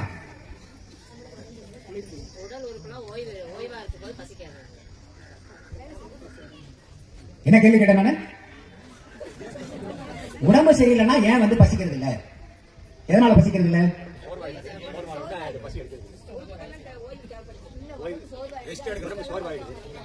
அந்த உடம்பு என்ன சொல்லுதுன்னா, ஐயா உனக்கு உடம்பு சரியில்லை, எதையும் திங்க என்ன துவைச்சிடாத, உள்ளார கிளார வந்துச்சுன்னா நான் திருப்பி முதல்ல போய் அந்த வேலையை செய்யணும். ஏன்னா உங்களுக்கு உடம்பு சரியில்லைன்னு உள்ளார இருக்கக்கூடிய கிருமி ஏற்கனவே இருக்கக்கூடிய கிருமி. உள்ளார இருக்கிறது என்னன்னு என் உடம்புக்கு தெரியுமா தெரியாதா? உள்ளார இருக்கக்கூடிய அந்த டிஃபென்ஸ் மெக்கானிசத்துக்கு, நோய் எதிர்ப்பு சக்தின்னு சொல்லுவோம், நம்ம இம்யூன் சிஸ்டம்னு சொல்லுவோம். அந்த இம்யூன் சிஸ்டத்துக்கு பாடியில் இருக்கக்கூடிய ப்ராப்ளம் என்னங்கிறது அந்த இம்யூன் சிஸ்டத்துக்கு தெரியும். இன்னைக்கு அடிப்பட்டவனே ஒரு இடம் வீங்குதா இல்லையா? ஏன் வீங்குது? அந்த இடத்துல டிஃபென்ஸ் மெக்கானிசம் வந்து வேலை செய்யுது. ஒரு இடத்துல அடிபட்ட உடனே ஒரு வலி வருது, அது சரி செய்யுது. உடம்புக்கு தெரியும் என்ன பிரச்சனை வந்தா எப்படி சரி செய்யணுங்கிறது உடம்புக்கு தெரியும். உடம்புனா உடம்பு இல்ல, யாருக்கு தெரியும்? யாருக்கு தெரியும்? நம்மளுடைய ஆன்மாவுக்கு தெரியும், நம்மளுடைய அருட்பெருஞ்சோதி ஆண்டவருக்கு தெரியும் நம்ம உடம்புல என்ன பிரச்சனை இருக்கு, அதை எப்படி சரி செய்யணும்னு. அது செய்யுது. நான் சொன்னேன் இல்லையா, அந்த 2 வேலை தான் உடம்பு பிரதானமா செய்யும். ஒண்ணு வேண்டாங்கிறத வெளியேற்றணும், இன்னொன்னு வேணுங்கிறத உள்ளார எடுத்துக்கும். அப்போ நீங்க இந்த உடம்பு சரியில்லாத போது அது உங்களுக்கு பசியை ஏற்படுத்தாது. காரணம் என்னன்னா, தின்னு தொலைச்சிடாதியா, யாரையாவது தின்னா அதுக்கு போய் வேலை பார்க்க ஆயிரும். அங்க போய் நான் வேலை பார்த்தேன்னா இன்னும் உங்களுடைய உடம்பை கரெக்ட் பண்றது எனக்கு கெட்டு போயிடும். அதனால நீ சாப்பிட்டு தொலைஞ்சிடாத. ஆனா நம்ம என்ன பண்ணுவோம்? டேய் உடம்பு சரியில்லாம இருக்கு, மாத்திரை சாப்பிடணும், போய் சாப்பிடலாம், போய் சாப்பிடு. இருக்கிறதுலே பெரிய தப்பு அது. இன்னைக்கு உடம்பு சரியில்லைன்னா நம்ம கொடுக்க வேண்டிய வைத்தியம் 2 வைத்தியம் தான். ஒண்ணு ஜிப்பு கீழே இருந்தா வாயில எடுத்து வச்சு தச்சு மூடிடணும், எனக்கு ஏதாவது ஒன்று உள்ள போட்டுருவோம். 2வது ஓய்வு. ஓய்வும் எந்த விதமான உணவு இல்லாததுதான் அந்த உடம்புக்கு கொடுக்கக்கூடிய வைத்தியம். அந்த உடம்பு உள்ளர இருக்கக்கூடிய அருட்பெருஞ்சோதி ஆண்டவர் அந்த உடம்புக்கு உண்டான பிரச்சனையை சரி செய்வாரு. அந்த உடம்புல அத்தனை சக்தியும் கொடுத்திருக்கார். நீங்க படிக்கிறீங்க இல்லையா, இந்த சக்தி இருக்கு, அந்த சக்தி இருக்கு, இது அருள் பாலிப்பர், இது எல்லாம் உடம்புக்குள்ளார இருக்கக்கூடிய விஷயங்கள் தான். அப்போ இத்தனை விஷயங்களும் வந்து இறைவன் இந்த உடம்புக்குள்ளார வச்சிருக்காரு. அப்பேற்பட்ட இந்த உடம்புலதான், இந்த சிற்சபையில தான் அந்த தெய்வம் வாழ்ந்துகிட்டு இருக்கு. அப்ப இந்த இடத்துல அந்த ஒரு உடம்பு சரியில்லைனாவே நம்ம கொடுக்க வேண்டியது விரதம், அடுத்தது ஓய்வு.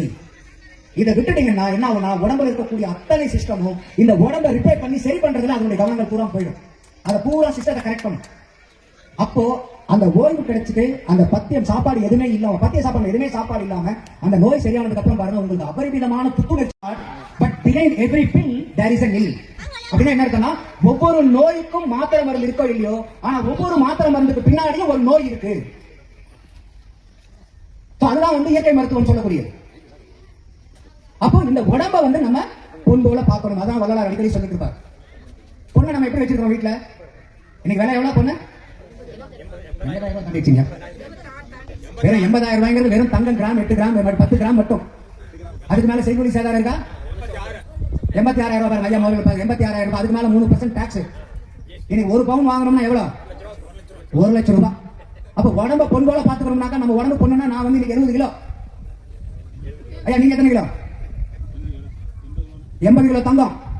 அப்ப இந்த 80 கிலோ தங்கத்தை எப்படி பாத்துக்கணும்? எப்படி பாத்துக்கணும்? அதை நீங்க சிந்திச்சீங்கன்னாவே போதும், நம்ம நமக்கு மரியாதை கொடுக்க ஆரம்பிச்சிருவோம்.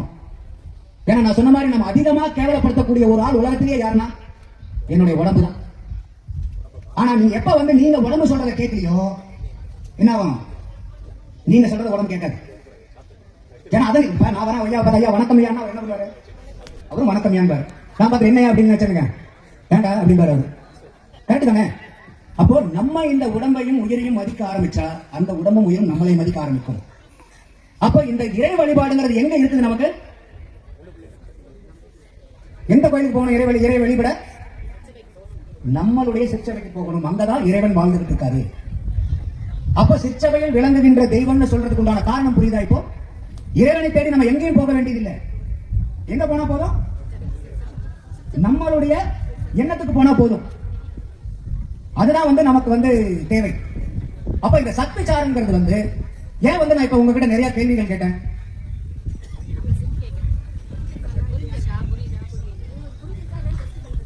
இல்ல என்ன ஒண்ணு நீங்க தூங்கிடுவீங்க. உங்களை தூங்காம வச்சுக்கிறதுக்கு இது ஒரு ட்ரிக்.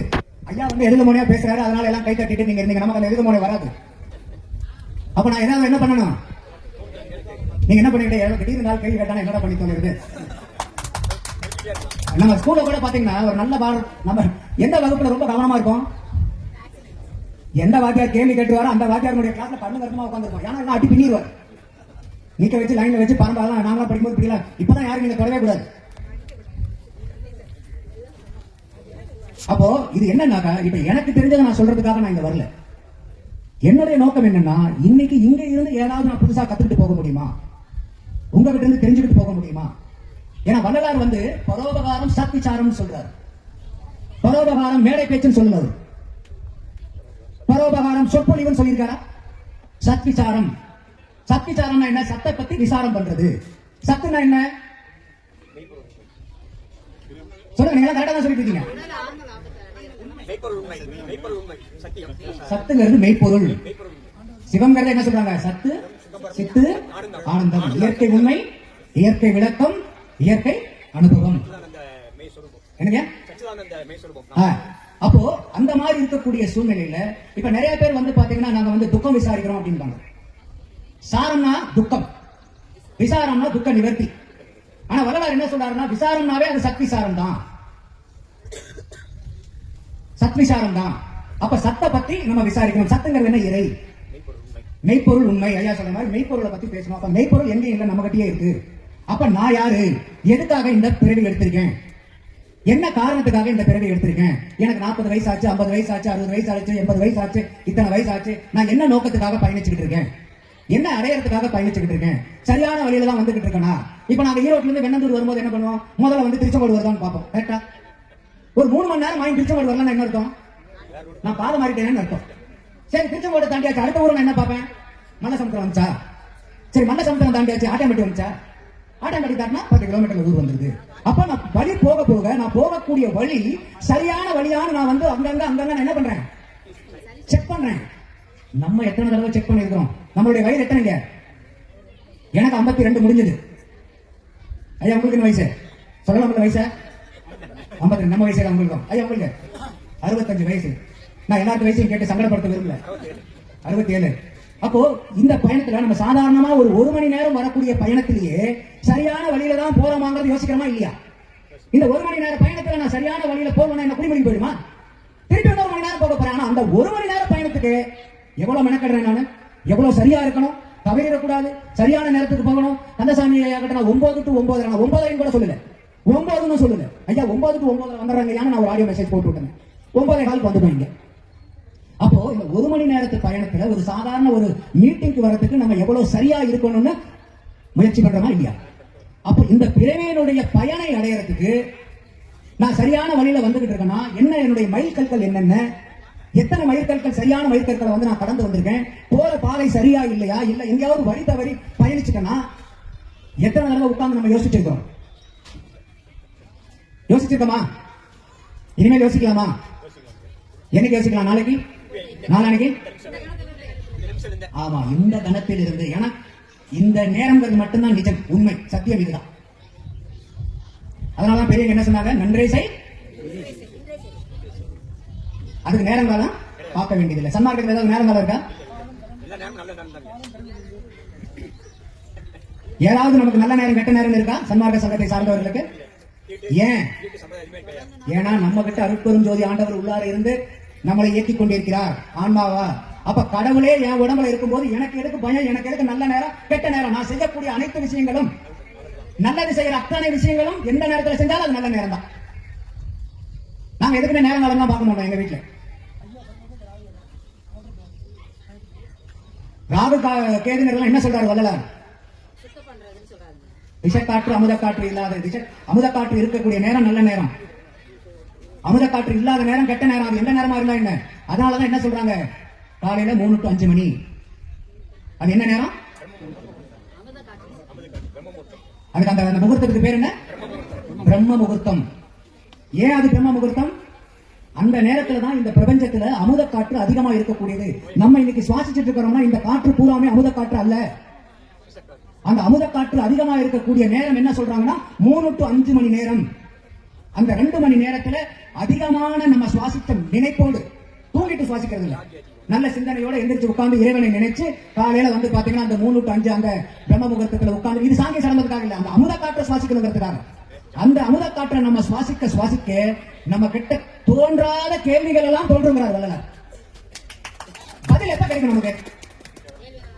நான் உங்களை கேட்கிறேன், நீங்க எப்ப பேசுறீங்க? நான் கேள்வியே கேட்கல, நான் பாட்டுக்கு உட்கார்ந்து பேசிக்கிட்டே இருக்கேன். யாராவது ஒரு வார்த்தை பேசிக்கிட்டீங்களா? அப்ப கேள்வின்னு ஒண்ணு பிறந்தாதான் பதில் ஒண்ணு கிடைக்கும். அப்ப சக்தி சாரங்கிறது என்ன? கேள்வி அதிகமா கேட்கணும். கேள்வி எந்த அளவுக்கு கேட்கிறோமோ அந்த அளவுக்கு நமக்கு விளக்கம் கிடைக்கும். எல்லாம் தெரிந்தவர்கள் உலகத்துல யாரும் கிடையாது, வள்ளலார் ஒருத்தர் தான். அவரை தவிர அனைத்தும் அறிந்தவர்கள் உலகத்துல யாரும் இல்லாது. எத்தனை வருஷத்துல சன்மார்க்கத்துல இருந்தாலும் சரி, அவர் 50 வருஷம் சன்மார்க்கம் இருக்காரு, அதனால இதுக்கு எல்லாம் தெரியுமா? தெரியாது. அப்படி நம்ம நினைச்சிட்டு இருந்தோம்னா அது நம்மளுடைய அறியாமை. ஏன்னா எல்லாருமே சன்மார்க்கத்துல என்னவா இருக்கும்? மாணவர்களா இருக்கிறோம். மேபி அவர் 3வது வருஷம் படிச்சிட்டு இருக்கிறார், நான் இப்பதான் புதுசா சேர்ந்திருக்கேன். அவரும் ஸ்டூடெண்ட் தான். இப்ப 3வது வருஷம் படிக்கிறனால அவர் டிகிரி வாங்குறாருன்னு சொல்ல முடியுமா? டிகிரி வாங்கினாதான். அப்போ இந்த அதிகமான கேள்விகள் எப்ப கிடைக்கும்னா நம்ம காலையில அந்த பிரம்ம முகூர்த்தத்துல எந்திரிச்சு நம்மளுடைய சிந்தனையை இறைவன் மேல வச்சு, இறைவனா எங்க கோயில் இருக்கக்கூடிய இறைவனே இல்ல, நமக்குள்ளார இருக்கக்கூடிய ஆன்மா அது எங்க இருக்குது, ஏது இருக்குங்கிறத பத்தி நீங்க ஆரம்பத்துல கவலைப்படாதீங்க. வள்ளலார் என்ன சொல்றாரு? உரைப்பதற்கு அரிதாம், நீங்க உங்களுடைய அனுபவத்தால தான் அறியணும். ஆரம்பத்துல நீங்க பூர்வ மத்தியில உங்களுடைய சிந்தனையை செலுத்துங்க. ஆரம்பத்தில் அப்ப என்ன அர்த்தம்? போக போக அந்த இடம் மாறும். அப்போ நம்ம பண்றது அந்த இடம் மாறுதா பண்றதாங்கிறதெல்லாம் கவலை இல்லை. நம்மளுடைய தொடர்பு என்ன? நம்ம இறைவனோட நம்மளுடைய ஆன்மாவோட தொடர்பு கொள்றதுக்கு முயற்சி பண்ணிக்கிட்டே இருக்கணும். ஏன்னா அந்த திரைகள் எல்லாமே எப்ப விளங்கும்னா இந்த உடம்புல ஏற்படக்கூடிய ஆன்ம உஷ்ணத்தினாலதான் அந்த திரைகள் எல்லாம் விலகுன்ற. அதுல அந்த முதல் கருப்பு திரை இருக்கு பாருங்க, அது பயங்கரமான வெரி டஃப். அதை உடைக்கிறதுக்கு தான் பெரிய கஷ்டம்.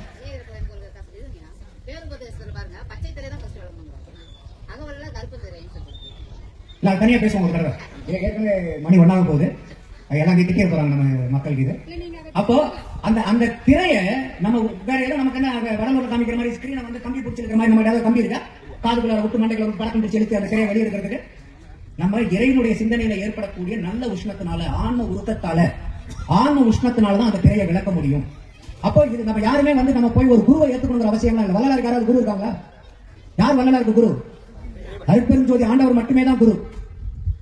அப்போ அந்த அருட்பெருஞ்சோதி ஆண்டவர் நமக்கு குருவா இருக்க மாட்டாரா? வள்ளலாருக்கு தான் குருவா இருப்பேன் சொல்லியிருக்காரு. அருட்பெருஞ்சோதி ஆண்டவர் எல்லாருக்குமே அவருதான். அப்ப நம்ம வந்து அருட்பெருஞ்சோதி ஆண்டவரை வந்து குருவா எடுத்துக்கிட்டு நம்மளுடைய சிந்தனையை வேற எங்கேயும் கவனச்சிதற விடாம, நீங்க நாள் கூட உங்க வேலையை பாருங்க. உடனே வந்து நீங்க முழுக்க முழுக்க இதுல வாங்க நான் சொல்லுங்க. காலையில அந்த 3 to 5 மணி நீங்க வேற என்ன வேணா மற்ற நேரத்தில் செய்யுங்க.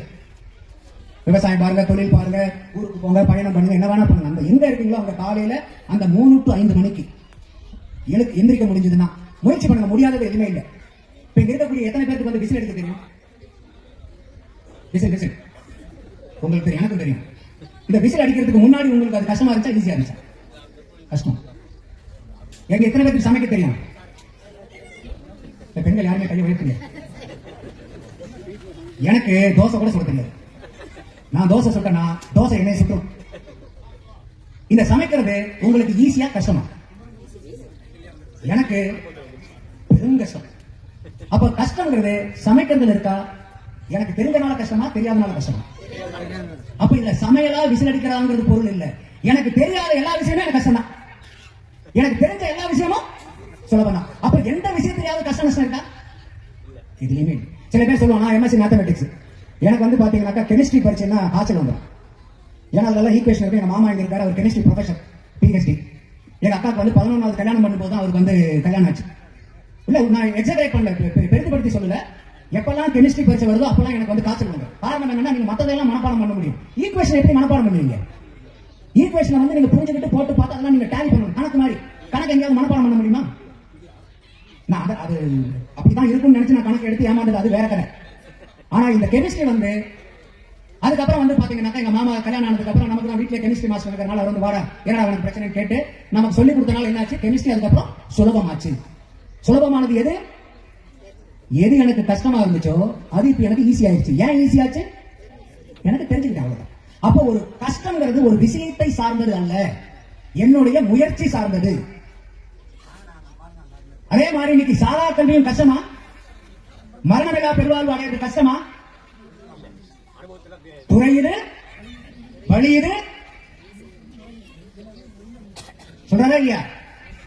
அப்படி இல்லைன்னா இல்லப்பா என்னாலதான் முடியும், நான் வந்து இந்த மாதிரி 51 வயசுல வந்து இறைவனோட கலந்துட்டேன், இது ரொம்ப கஷ்டமான வேலை, உங்களை ஒரு ஆள்னால முடியாது அப்படின்னு சொல்லிப்பாரா இல்லையா? சொல்லிப்பார்ல. ஏன்னா வள்ளலார் ரொம்ப கருணை உள்ளவர் இல்லையா? முடியாதுங்கிற மாதிரி இருந்தா நம்மளை இழுத்து விட்டு அழகைப்பாரா? அப்ப அவர் மரணமில்லா பாதுவாழ்வு வாழ்ந்திடலாம் கண்டிருக்கிறார். புரிந்துரையே பொய்ப்புகளே சத்தியம் சொல்கின்றேன். அப்போ எந்த அளவுக்கு அழுத்தம் நிறுத்தமா அடிச்சு சொல்றாரு பாருங்க. அதோட வள்ளலார் வந்து அவர் என்ன சொல்றாருன்னா பாருங்க, இறைவன் வரப்போறாரு, நீங்க நல்ல சிந்தனையோட இருந்தீங்கன்னா எனக்கு கிடைக்கிறத பூரா நீங்களும் வாங்கிக்கலாங்க. நம்ம எங்கேயாவது சொல்லுவோமா? யாராவது ஓட்டுக்கு காசு கொடுக்க வந்தாங்கன்னு வச்சுக்கோங்க, பக்கத்து வீட்டுல இருக்கிறவங்களை கூப்பிடுறாங்க, நம்ம ஓட்டுக்கு கொடுக்குற காசு எவ்வளவு? 300 ரூபாய் 500 ரூபாய். அந்த 500 ரூபாய் வாங்குறது கூட ஏன் உள்ளார ஒரு 10 பேர் இருக்காங்க கூப்பிட்டு வாங்கி கொடுக்குறோமா? சாதாரண ஒரு 500 ரூபாய்க்குள்ள வந்து யாரோ ஒருத்தர் இந்த ஊர்ல வந்து ஒரு அன்னதானம் போறாங்க, இல்ல வந்து ஒரு காசை கொடுக்குறாங்கன்னு வச்சுங்க, நமக்கு கிடைச்சா போதுமான இந்த கையை ஒரு தடவை தூக்குவோம், மறுபடியும் இதை மறைச்சு இந்த கையை ஒரு தடவை காமிப்போம் இல்லையா? எங்கேயாவது உள்ளார ஒரு 10 பேர் இருக்காங்கப்பா இல்லாத அவங்கள போய் கூட்டிட்டு வந்து அந்த மகராசன் கிட்ட காமிச்சு இவங்களுக்கு ஒரு 10 ரூபாய் 20 ரூபாய் கொடுங்க நினைக்காத நம்ம முயற்சி பண்ணிட்டோமா? ஆனா வள்ளலார் என்ன சொல்றாரு? மரணமில்லா பெருவாழ்வே வாழ்ந்திடலாம் கண்டிருக்கிறார். இறைவன் வரப்போறாரு, எனக்கு பெரிய வரத்தை கொடுக்க போறாரு, இவ தூங்கிறாரு, எந்திரிச்சிருந்து நீ மனம் பயிற்சிங்கன்னா உனக்கும் நீ வாங்கிக்கலாங்க. அப்ப எந்த அளவுக்கு அடுத்த நபர்கள் மேல ஒரு கருணையும் பாசமும் அன்பும் அவரு வள்ளலார் வச்சிருப்பாரு பாருங்க. மரணமில்லா பெருவாழ்வு கொடுக்கறதுக்காக, இறைவனோட ஒன்னாகிறதுக்காக. இந்த உலகத்திலே உச்சம் எது? யார் உச்சம்? இறைவன். அந்த இறைவனை அடையறதுக்கு இந்த கூட்டத்தில் ஒரு 50 பேர் இருக்குன்னு வச்சுங்க. இப்ப வந்து ஒரே ஆளுக்கு தான் இங்க இருக்கக்கூடிய வாய்ப்பு. இப்ப வள்ளலார் அருட்பெருஞ்சோதி ஆண்டவர் வர, ஏமா இந்த கூட்டத்துல இருந்து ஒருத்தர் மட்டும் வந்தீங்கன்னா உங்களுக்கு நான் மரணமில்லா பெருவாழ்வு கொடுக்குறேன், என்ன நடக்கும்? என்ன நடக்கும்? முன்னாடி போறவங்க பின்னாடி தள்ளி தள்ளி தள்ளி தள்ளி விட்டு கடைசியில யாரும் போகாம அவரு போயிடுவார். அந்த அளவுக்கு தான் நம்மளுடைய தரம் இன்னைக்கு இருக்கு. அதைத்தான் சத்தியச்சாரல சொல்றாரு, மனிதனுடைய தரம் எவ்வளவு தாழ்ந்த நிலையில நம்ம வாழ்ந்துகிட்டு இருக்கோம், இறைவனுடைய நிலை எவ்வளவு உயர்ந்த நிலையில இருக்காருன்னு நீங்க இதை நினைத்து நினைத்து சத்தியச்சாரம் பண்ணுங்க. ஏன்னா நான் பெரியாள் நினைக்கிற வரைக்கும், எனக்கு எல்லாம் பெரிய நினைக்கிற வரைக்கும் எங்கேயாவது என்னால மாத்திக்க முடியுமா? தமிழ்நாடு பூரா தண்ணி இருக்கு, பூரா தண்ணி இருக்கும்போது இதுல வேற ஏதாவது நப்ப முடியுமா? ஏன் நப்ப முடியாது? இதுல ஏன்னா ஏற்கனவே இருக்குது, இதுல போய் என்னத்தை ஊத்துறது? அப்ப நான் இதுல வேணுங்கிறத ஊத்தணும்னா முதல்ல என்ன பண்ணணும்? காலி பண்ணணும். அதனாலதான் வள்ளலார் தெளிவா சொல்றாரு, நம்முடைய தரம் எவ்வளவு தாழ்ந்த நிலையில இருக்கிறோங்கிறதையும் இறைநிலை எவ்வளவு உயர்ந்த இடத்துல இருக்குங்கிறது எண்ணி எண்ணி உருகி உருகி சத்தியச்சாரம் பண்ணுங்க. சந்தேகத்தை கேள்விங்க, கேள்விகளை கேளுங்க, விளக்கத்தை கேளுங்க, உண்மையை உணர்ந்துக்குங்க. அப்பதான் உங்களுக்கு அந்த உண்மையான அனுபவம் கிடைக்கும். அப்போ வள்ளலார் எவ்வளவு பெரிய ஒரு ஒரு ஒரு பாசக்காரர் பாத்தீங்களா, நேசக்காரர். மரணமில்லா பெருவாழ்வுல எல்லாரும் வரலான்றார். நான் அடைந்த பயனை யான் பெற்ற இன்பம் பெருமை வையவன். அப்போ நம்ம இதை உணர்ந்து உணர்ந்து நம்ம புரிஞ்சுக்கிட்ட நம்ம சிக்ஷடையில் இருக்கக்கூடிய வாழும் தெய்வமாகிய நம்மளுடைய ஆன்மாக்குள்ளார இருக்கக்கூடிய அந்த அருட்பெரும் ஜோதி ஆண்டவரை வந்து நம்ம இடைவிடாது நம்ம நித்தம் அதை நினைச்சு எந்த விஷயம் செய்யும் போதாலும் நம்ம ஒரு மகா மந்திரம் வாயில உச்சரிச்சுக்கிட்டே இருப்போம். அருட்பெரும் ஜோதி அருட்பெரும் ஜோதி தனிப்பெருங்கருணை அருட்பெரும் ஜோதி மனசுக்குள்ளார சொல்லிட்டே இருங்க. நீங்க சமையல் பண்றீங்களோ, பாத்ரூம் போறீங்களோ, வீடு கூட்டுறீங்களோ, பாத்திரம் கழுவுறீங்களோ, ஹாஸ்பிட்டல் இருக்கீங்களோ, இல்ல வேலை அலுவலகத்தில் இருக்கீங்களோ, மனசுக்குள்ளார நம்ம மகா மந்திரத்தை சொல்லிக்கிட்டே இருப்போம், உச்சரிச்சுக்கிட்டே இருப்போம். முடிந்த அளவுக்கு முயற்சி பண்ணி காலையில அந்த 3 to 5 பிரம்ம முகூர்த்த வேலையில எந்திரிச்சு நம்மளுடைய முகம் கைகால்கள் எல்லாம் கழுவிட்டு நம்ம கடவுளுடைய சிந்தனையில நம்மளுடைய சிற்றறிவின் கண் நம்மளுடைய எண்ணங்களை ஆரம்பத்தில் இப்படித்தான் இருக்கணுமா அப்படித்தான் இருக்கணுமா எதை பத்தியும் கவலைப்பட வேண்டியதில்லை.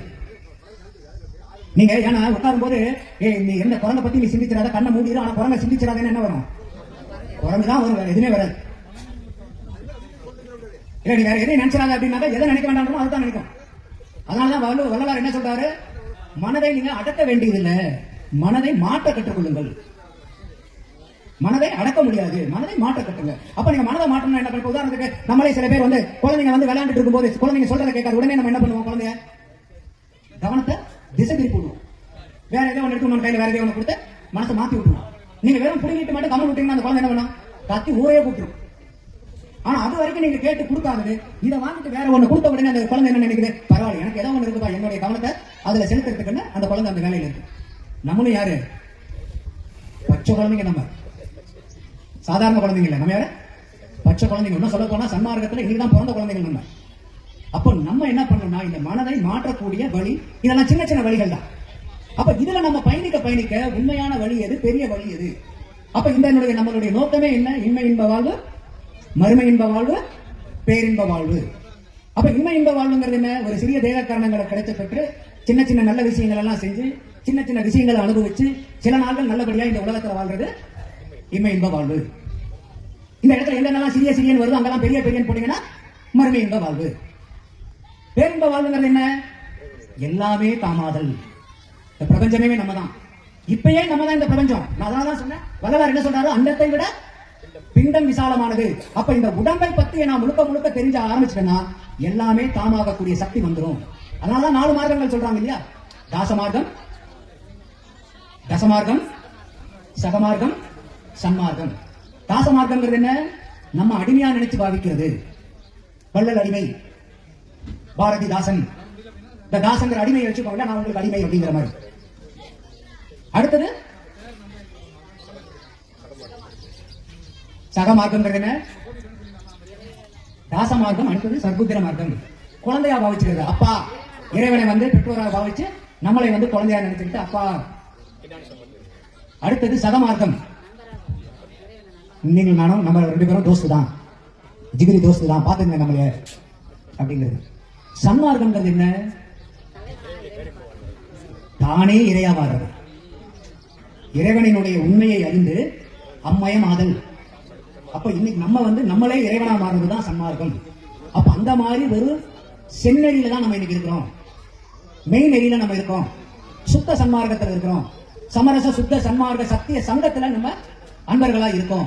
இதை விட வேற ஏதாவது ஒரு பெரிய சிறந்த வெளி நன்னெறி செந்நெறி ஏதாவது இருக்க முடியுமா இறைவனை அடைய? அப்ப அந்த மாதிரி ஒரு செந்நெறியில நம்ம எல்லாம் இன்னைக்கு இருக்கிறோம்னாவே நம்ம எல்லாம் என்ன பண்ணிருக்கோம்? நம்மளாம் யாரு? பாக்கியவான்கள். இந்த உண்மை கூட தெரியாத அளவுக்கு இன்னைக்கு கோடான கோடி மக்கள் இருக்காங்க. அவங்களெல்லாம் பார்க்கும்போது அத்தனை கோடானு கோடி மக்களுக்கு மேல்நிலையில நம்மளைய இறைவன் இன்னைக்கு வரைக்கும் கொண்டு வந்து வச்சிருக்காரு. இதுக்கு நம்ம இறைவனுக்கு நன்றி செலுத்தணுமா இல்லையா? இல்ல அதை விட்டுட்டு ஆண்டவா எனக்கு ஏப்பா இந்த கஷ்டத்தை கொடுத்தேன்னு கேட்கணுமா? எவ்வளவோ படிகளை நம்ம ஏற்றி நிறுத்திருக்காரு இறைவன், உண்டா இல்லையா? எத்தனை பேருக்கு இந்த பாக்கியம் இருக்கு? அப்ப இந்த மாதிரி இருக்கக்கூடிய நெறியில நம்மளுடைய சிற்சபையில விளங்கக்கூடிய தெய்வத்தை வெளியே எங்கேயும் தேடாம நம்மளுடைய ஆன்மாவோட, அந்த ஆன்மாவில் இருக்கக்கூடிய அருட்பிரகாசத்தோட, அருட்பெரும் ஜோதி ஆண்டவரோட நம்ம இடைவிடாது நம்மளுடைய கனெக்ஷனை வச்சுக்கிட்டு அதே சிந்தனையில இருக்கும்போது நமக்கு இன்னும் நல்ல நிலைகள், மேற்பட்ட நிலைகள், மேன்மை அடையக்கூடிய நிலைகள், வழிகள் எல்லாமே நம்மளை வந்து சேரும், அதுவா வந்து சேரும் அப்படிங்கறத சொல்லி இந்த ஒரு அருமையான வாய்ப்பு கொடுத்த கந்தசாமி ஐயா அவர்களுக்கும் இவ்வளவு நேரம் கேட்டவங்க எல்லாத்துக்கும் என்னுடைய மனமார்ந்த நன்றியும் வாழ்த்துக்களும். அருட்பெருஞ்சோதி அருட்பெருஞ்சோதி தனிப்பெருங்கருணை அருட்பெருஞ்சோதி.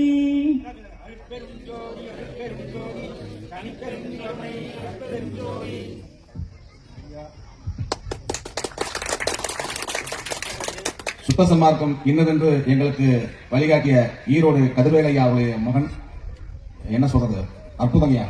ஐயாவையே நிதிக்காருன்னு சொல்லலாம். அந்த அளவுக்கு மிக அற்புதமாக எங்களுக்கெல்லாம் அற்புதமான உரை. எங்களால ஐயா வந்து பெங்களூர் போகணும்னு சொன்னாரு.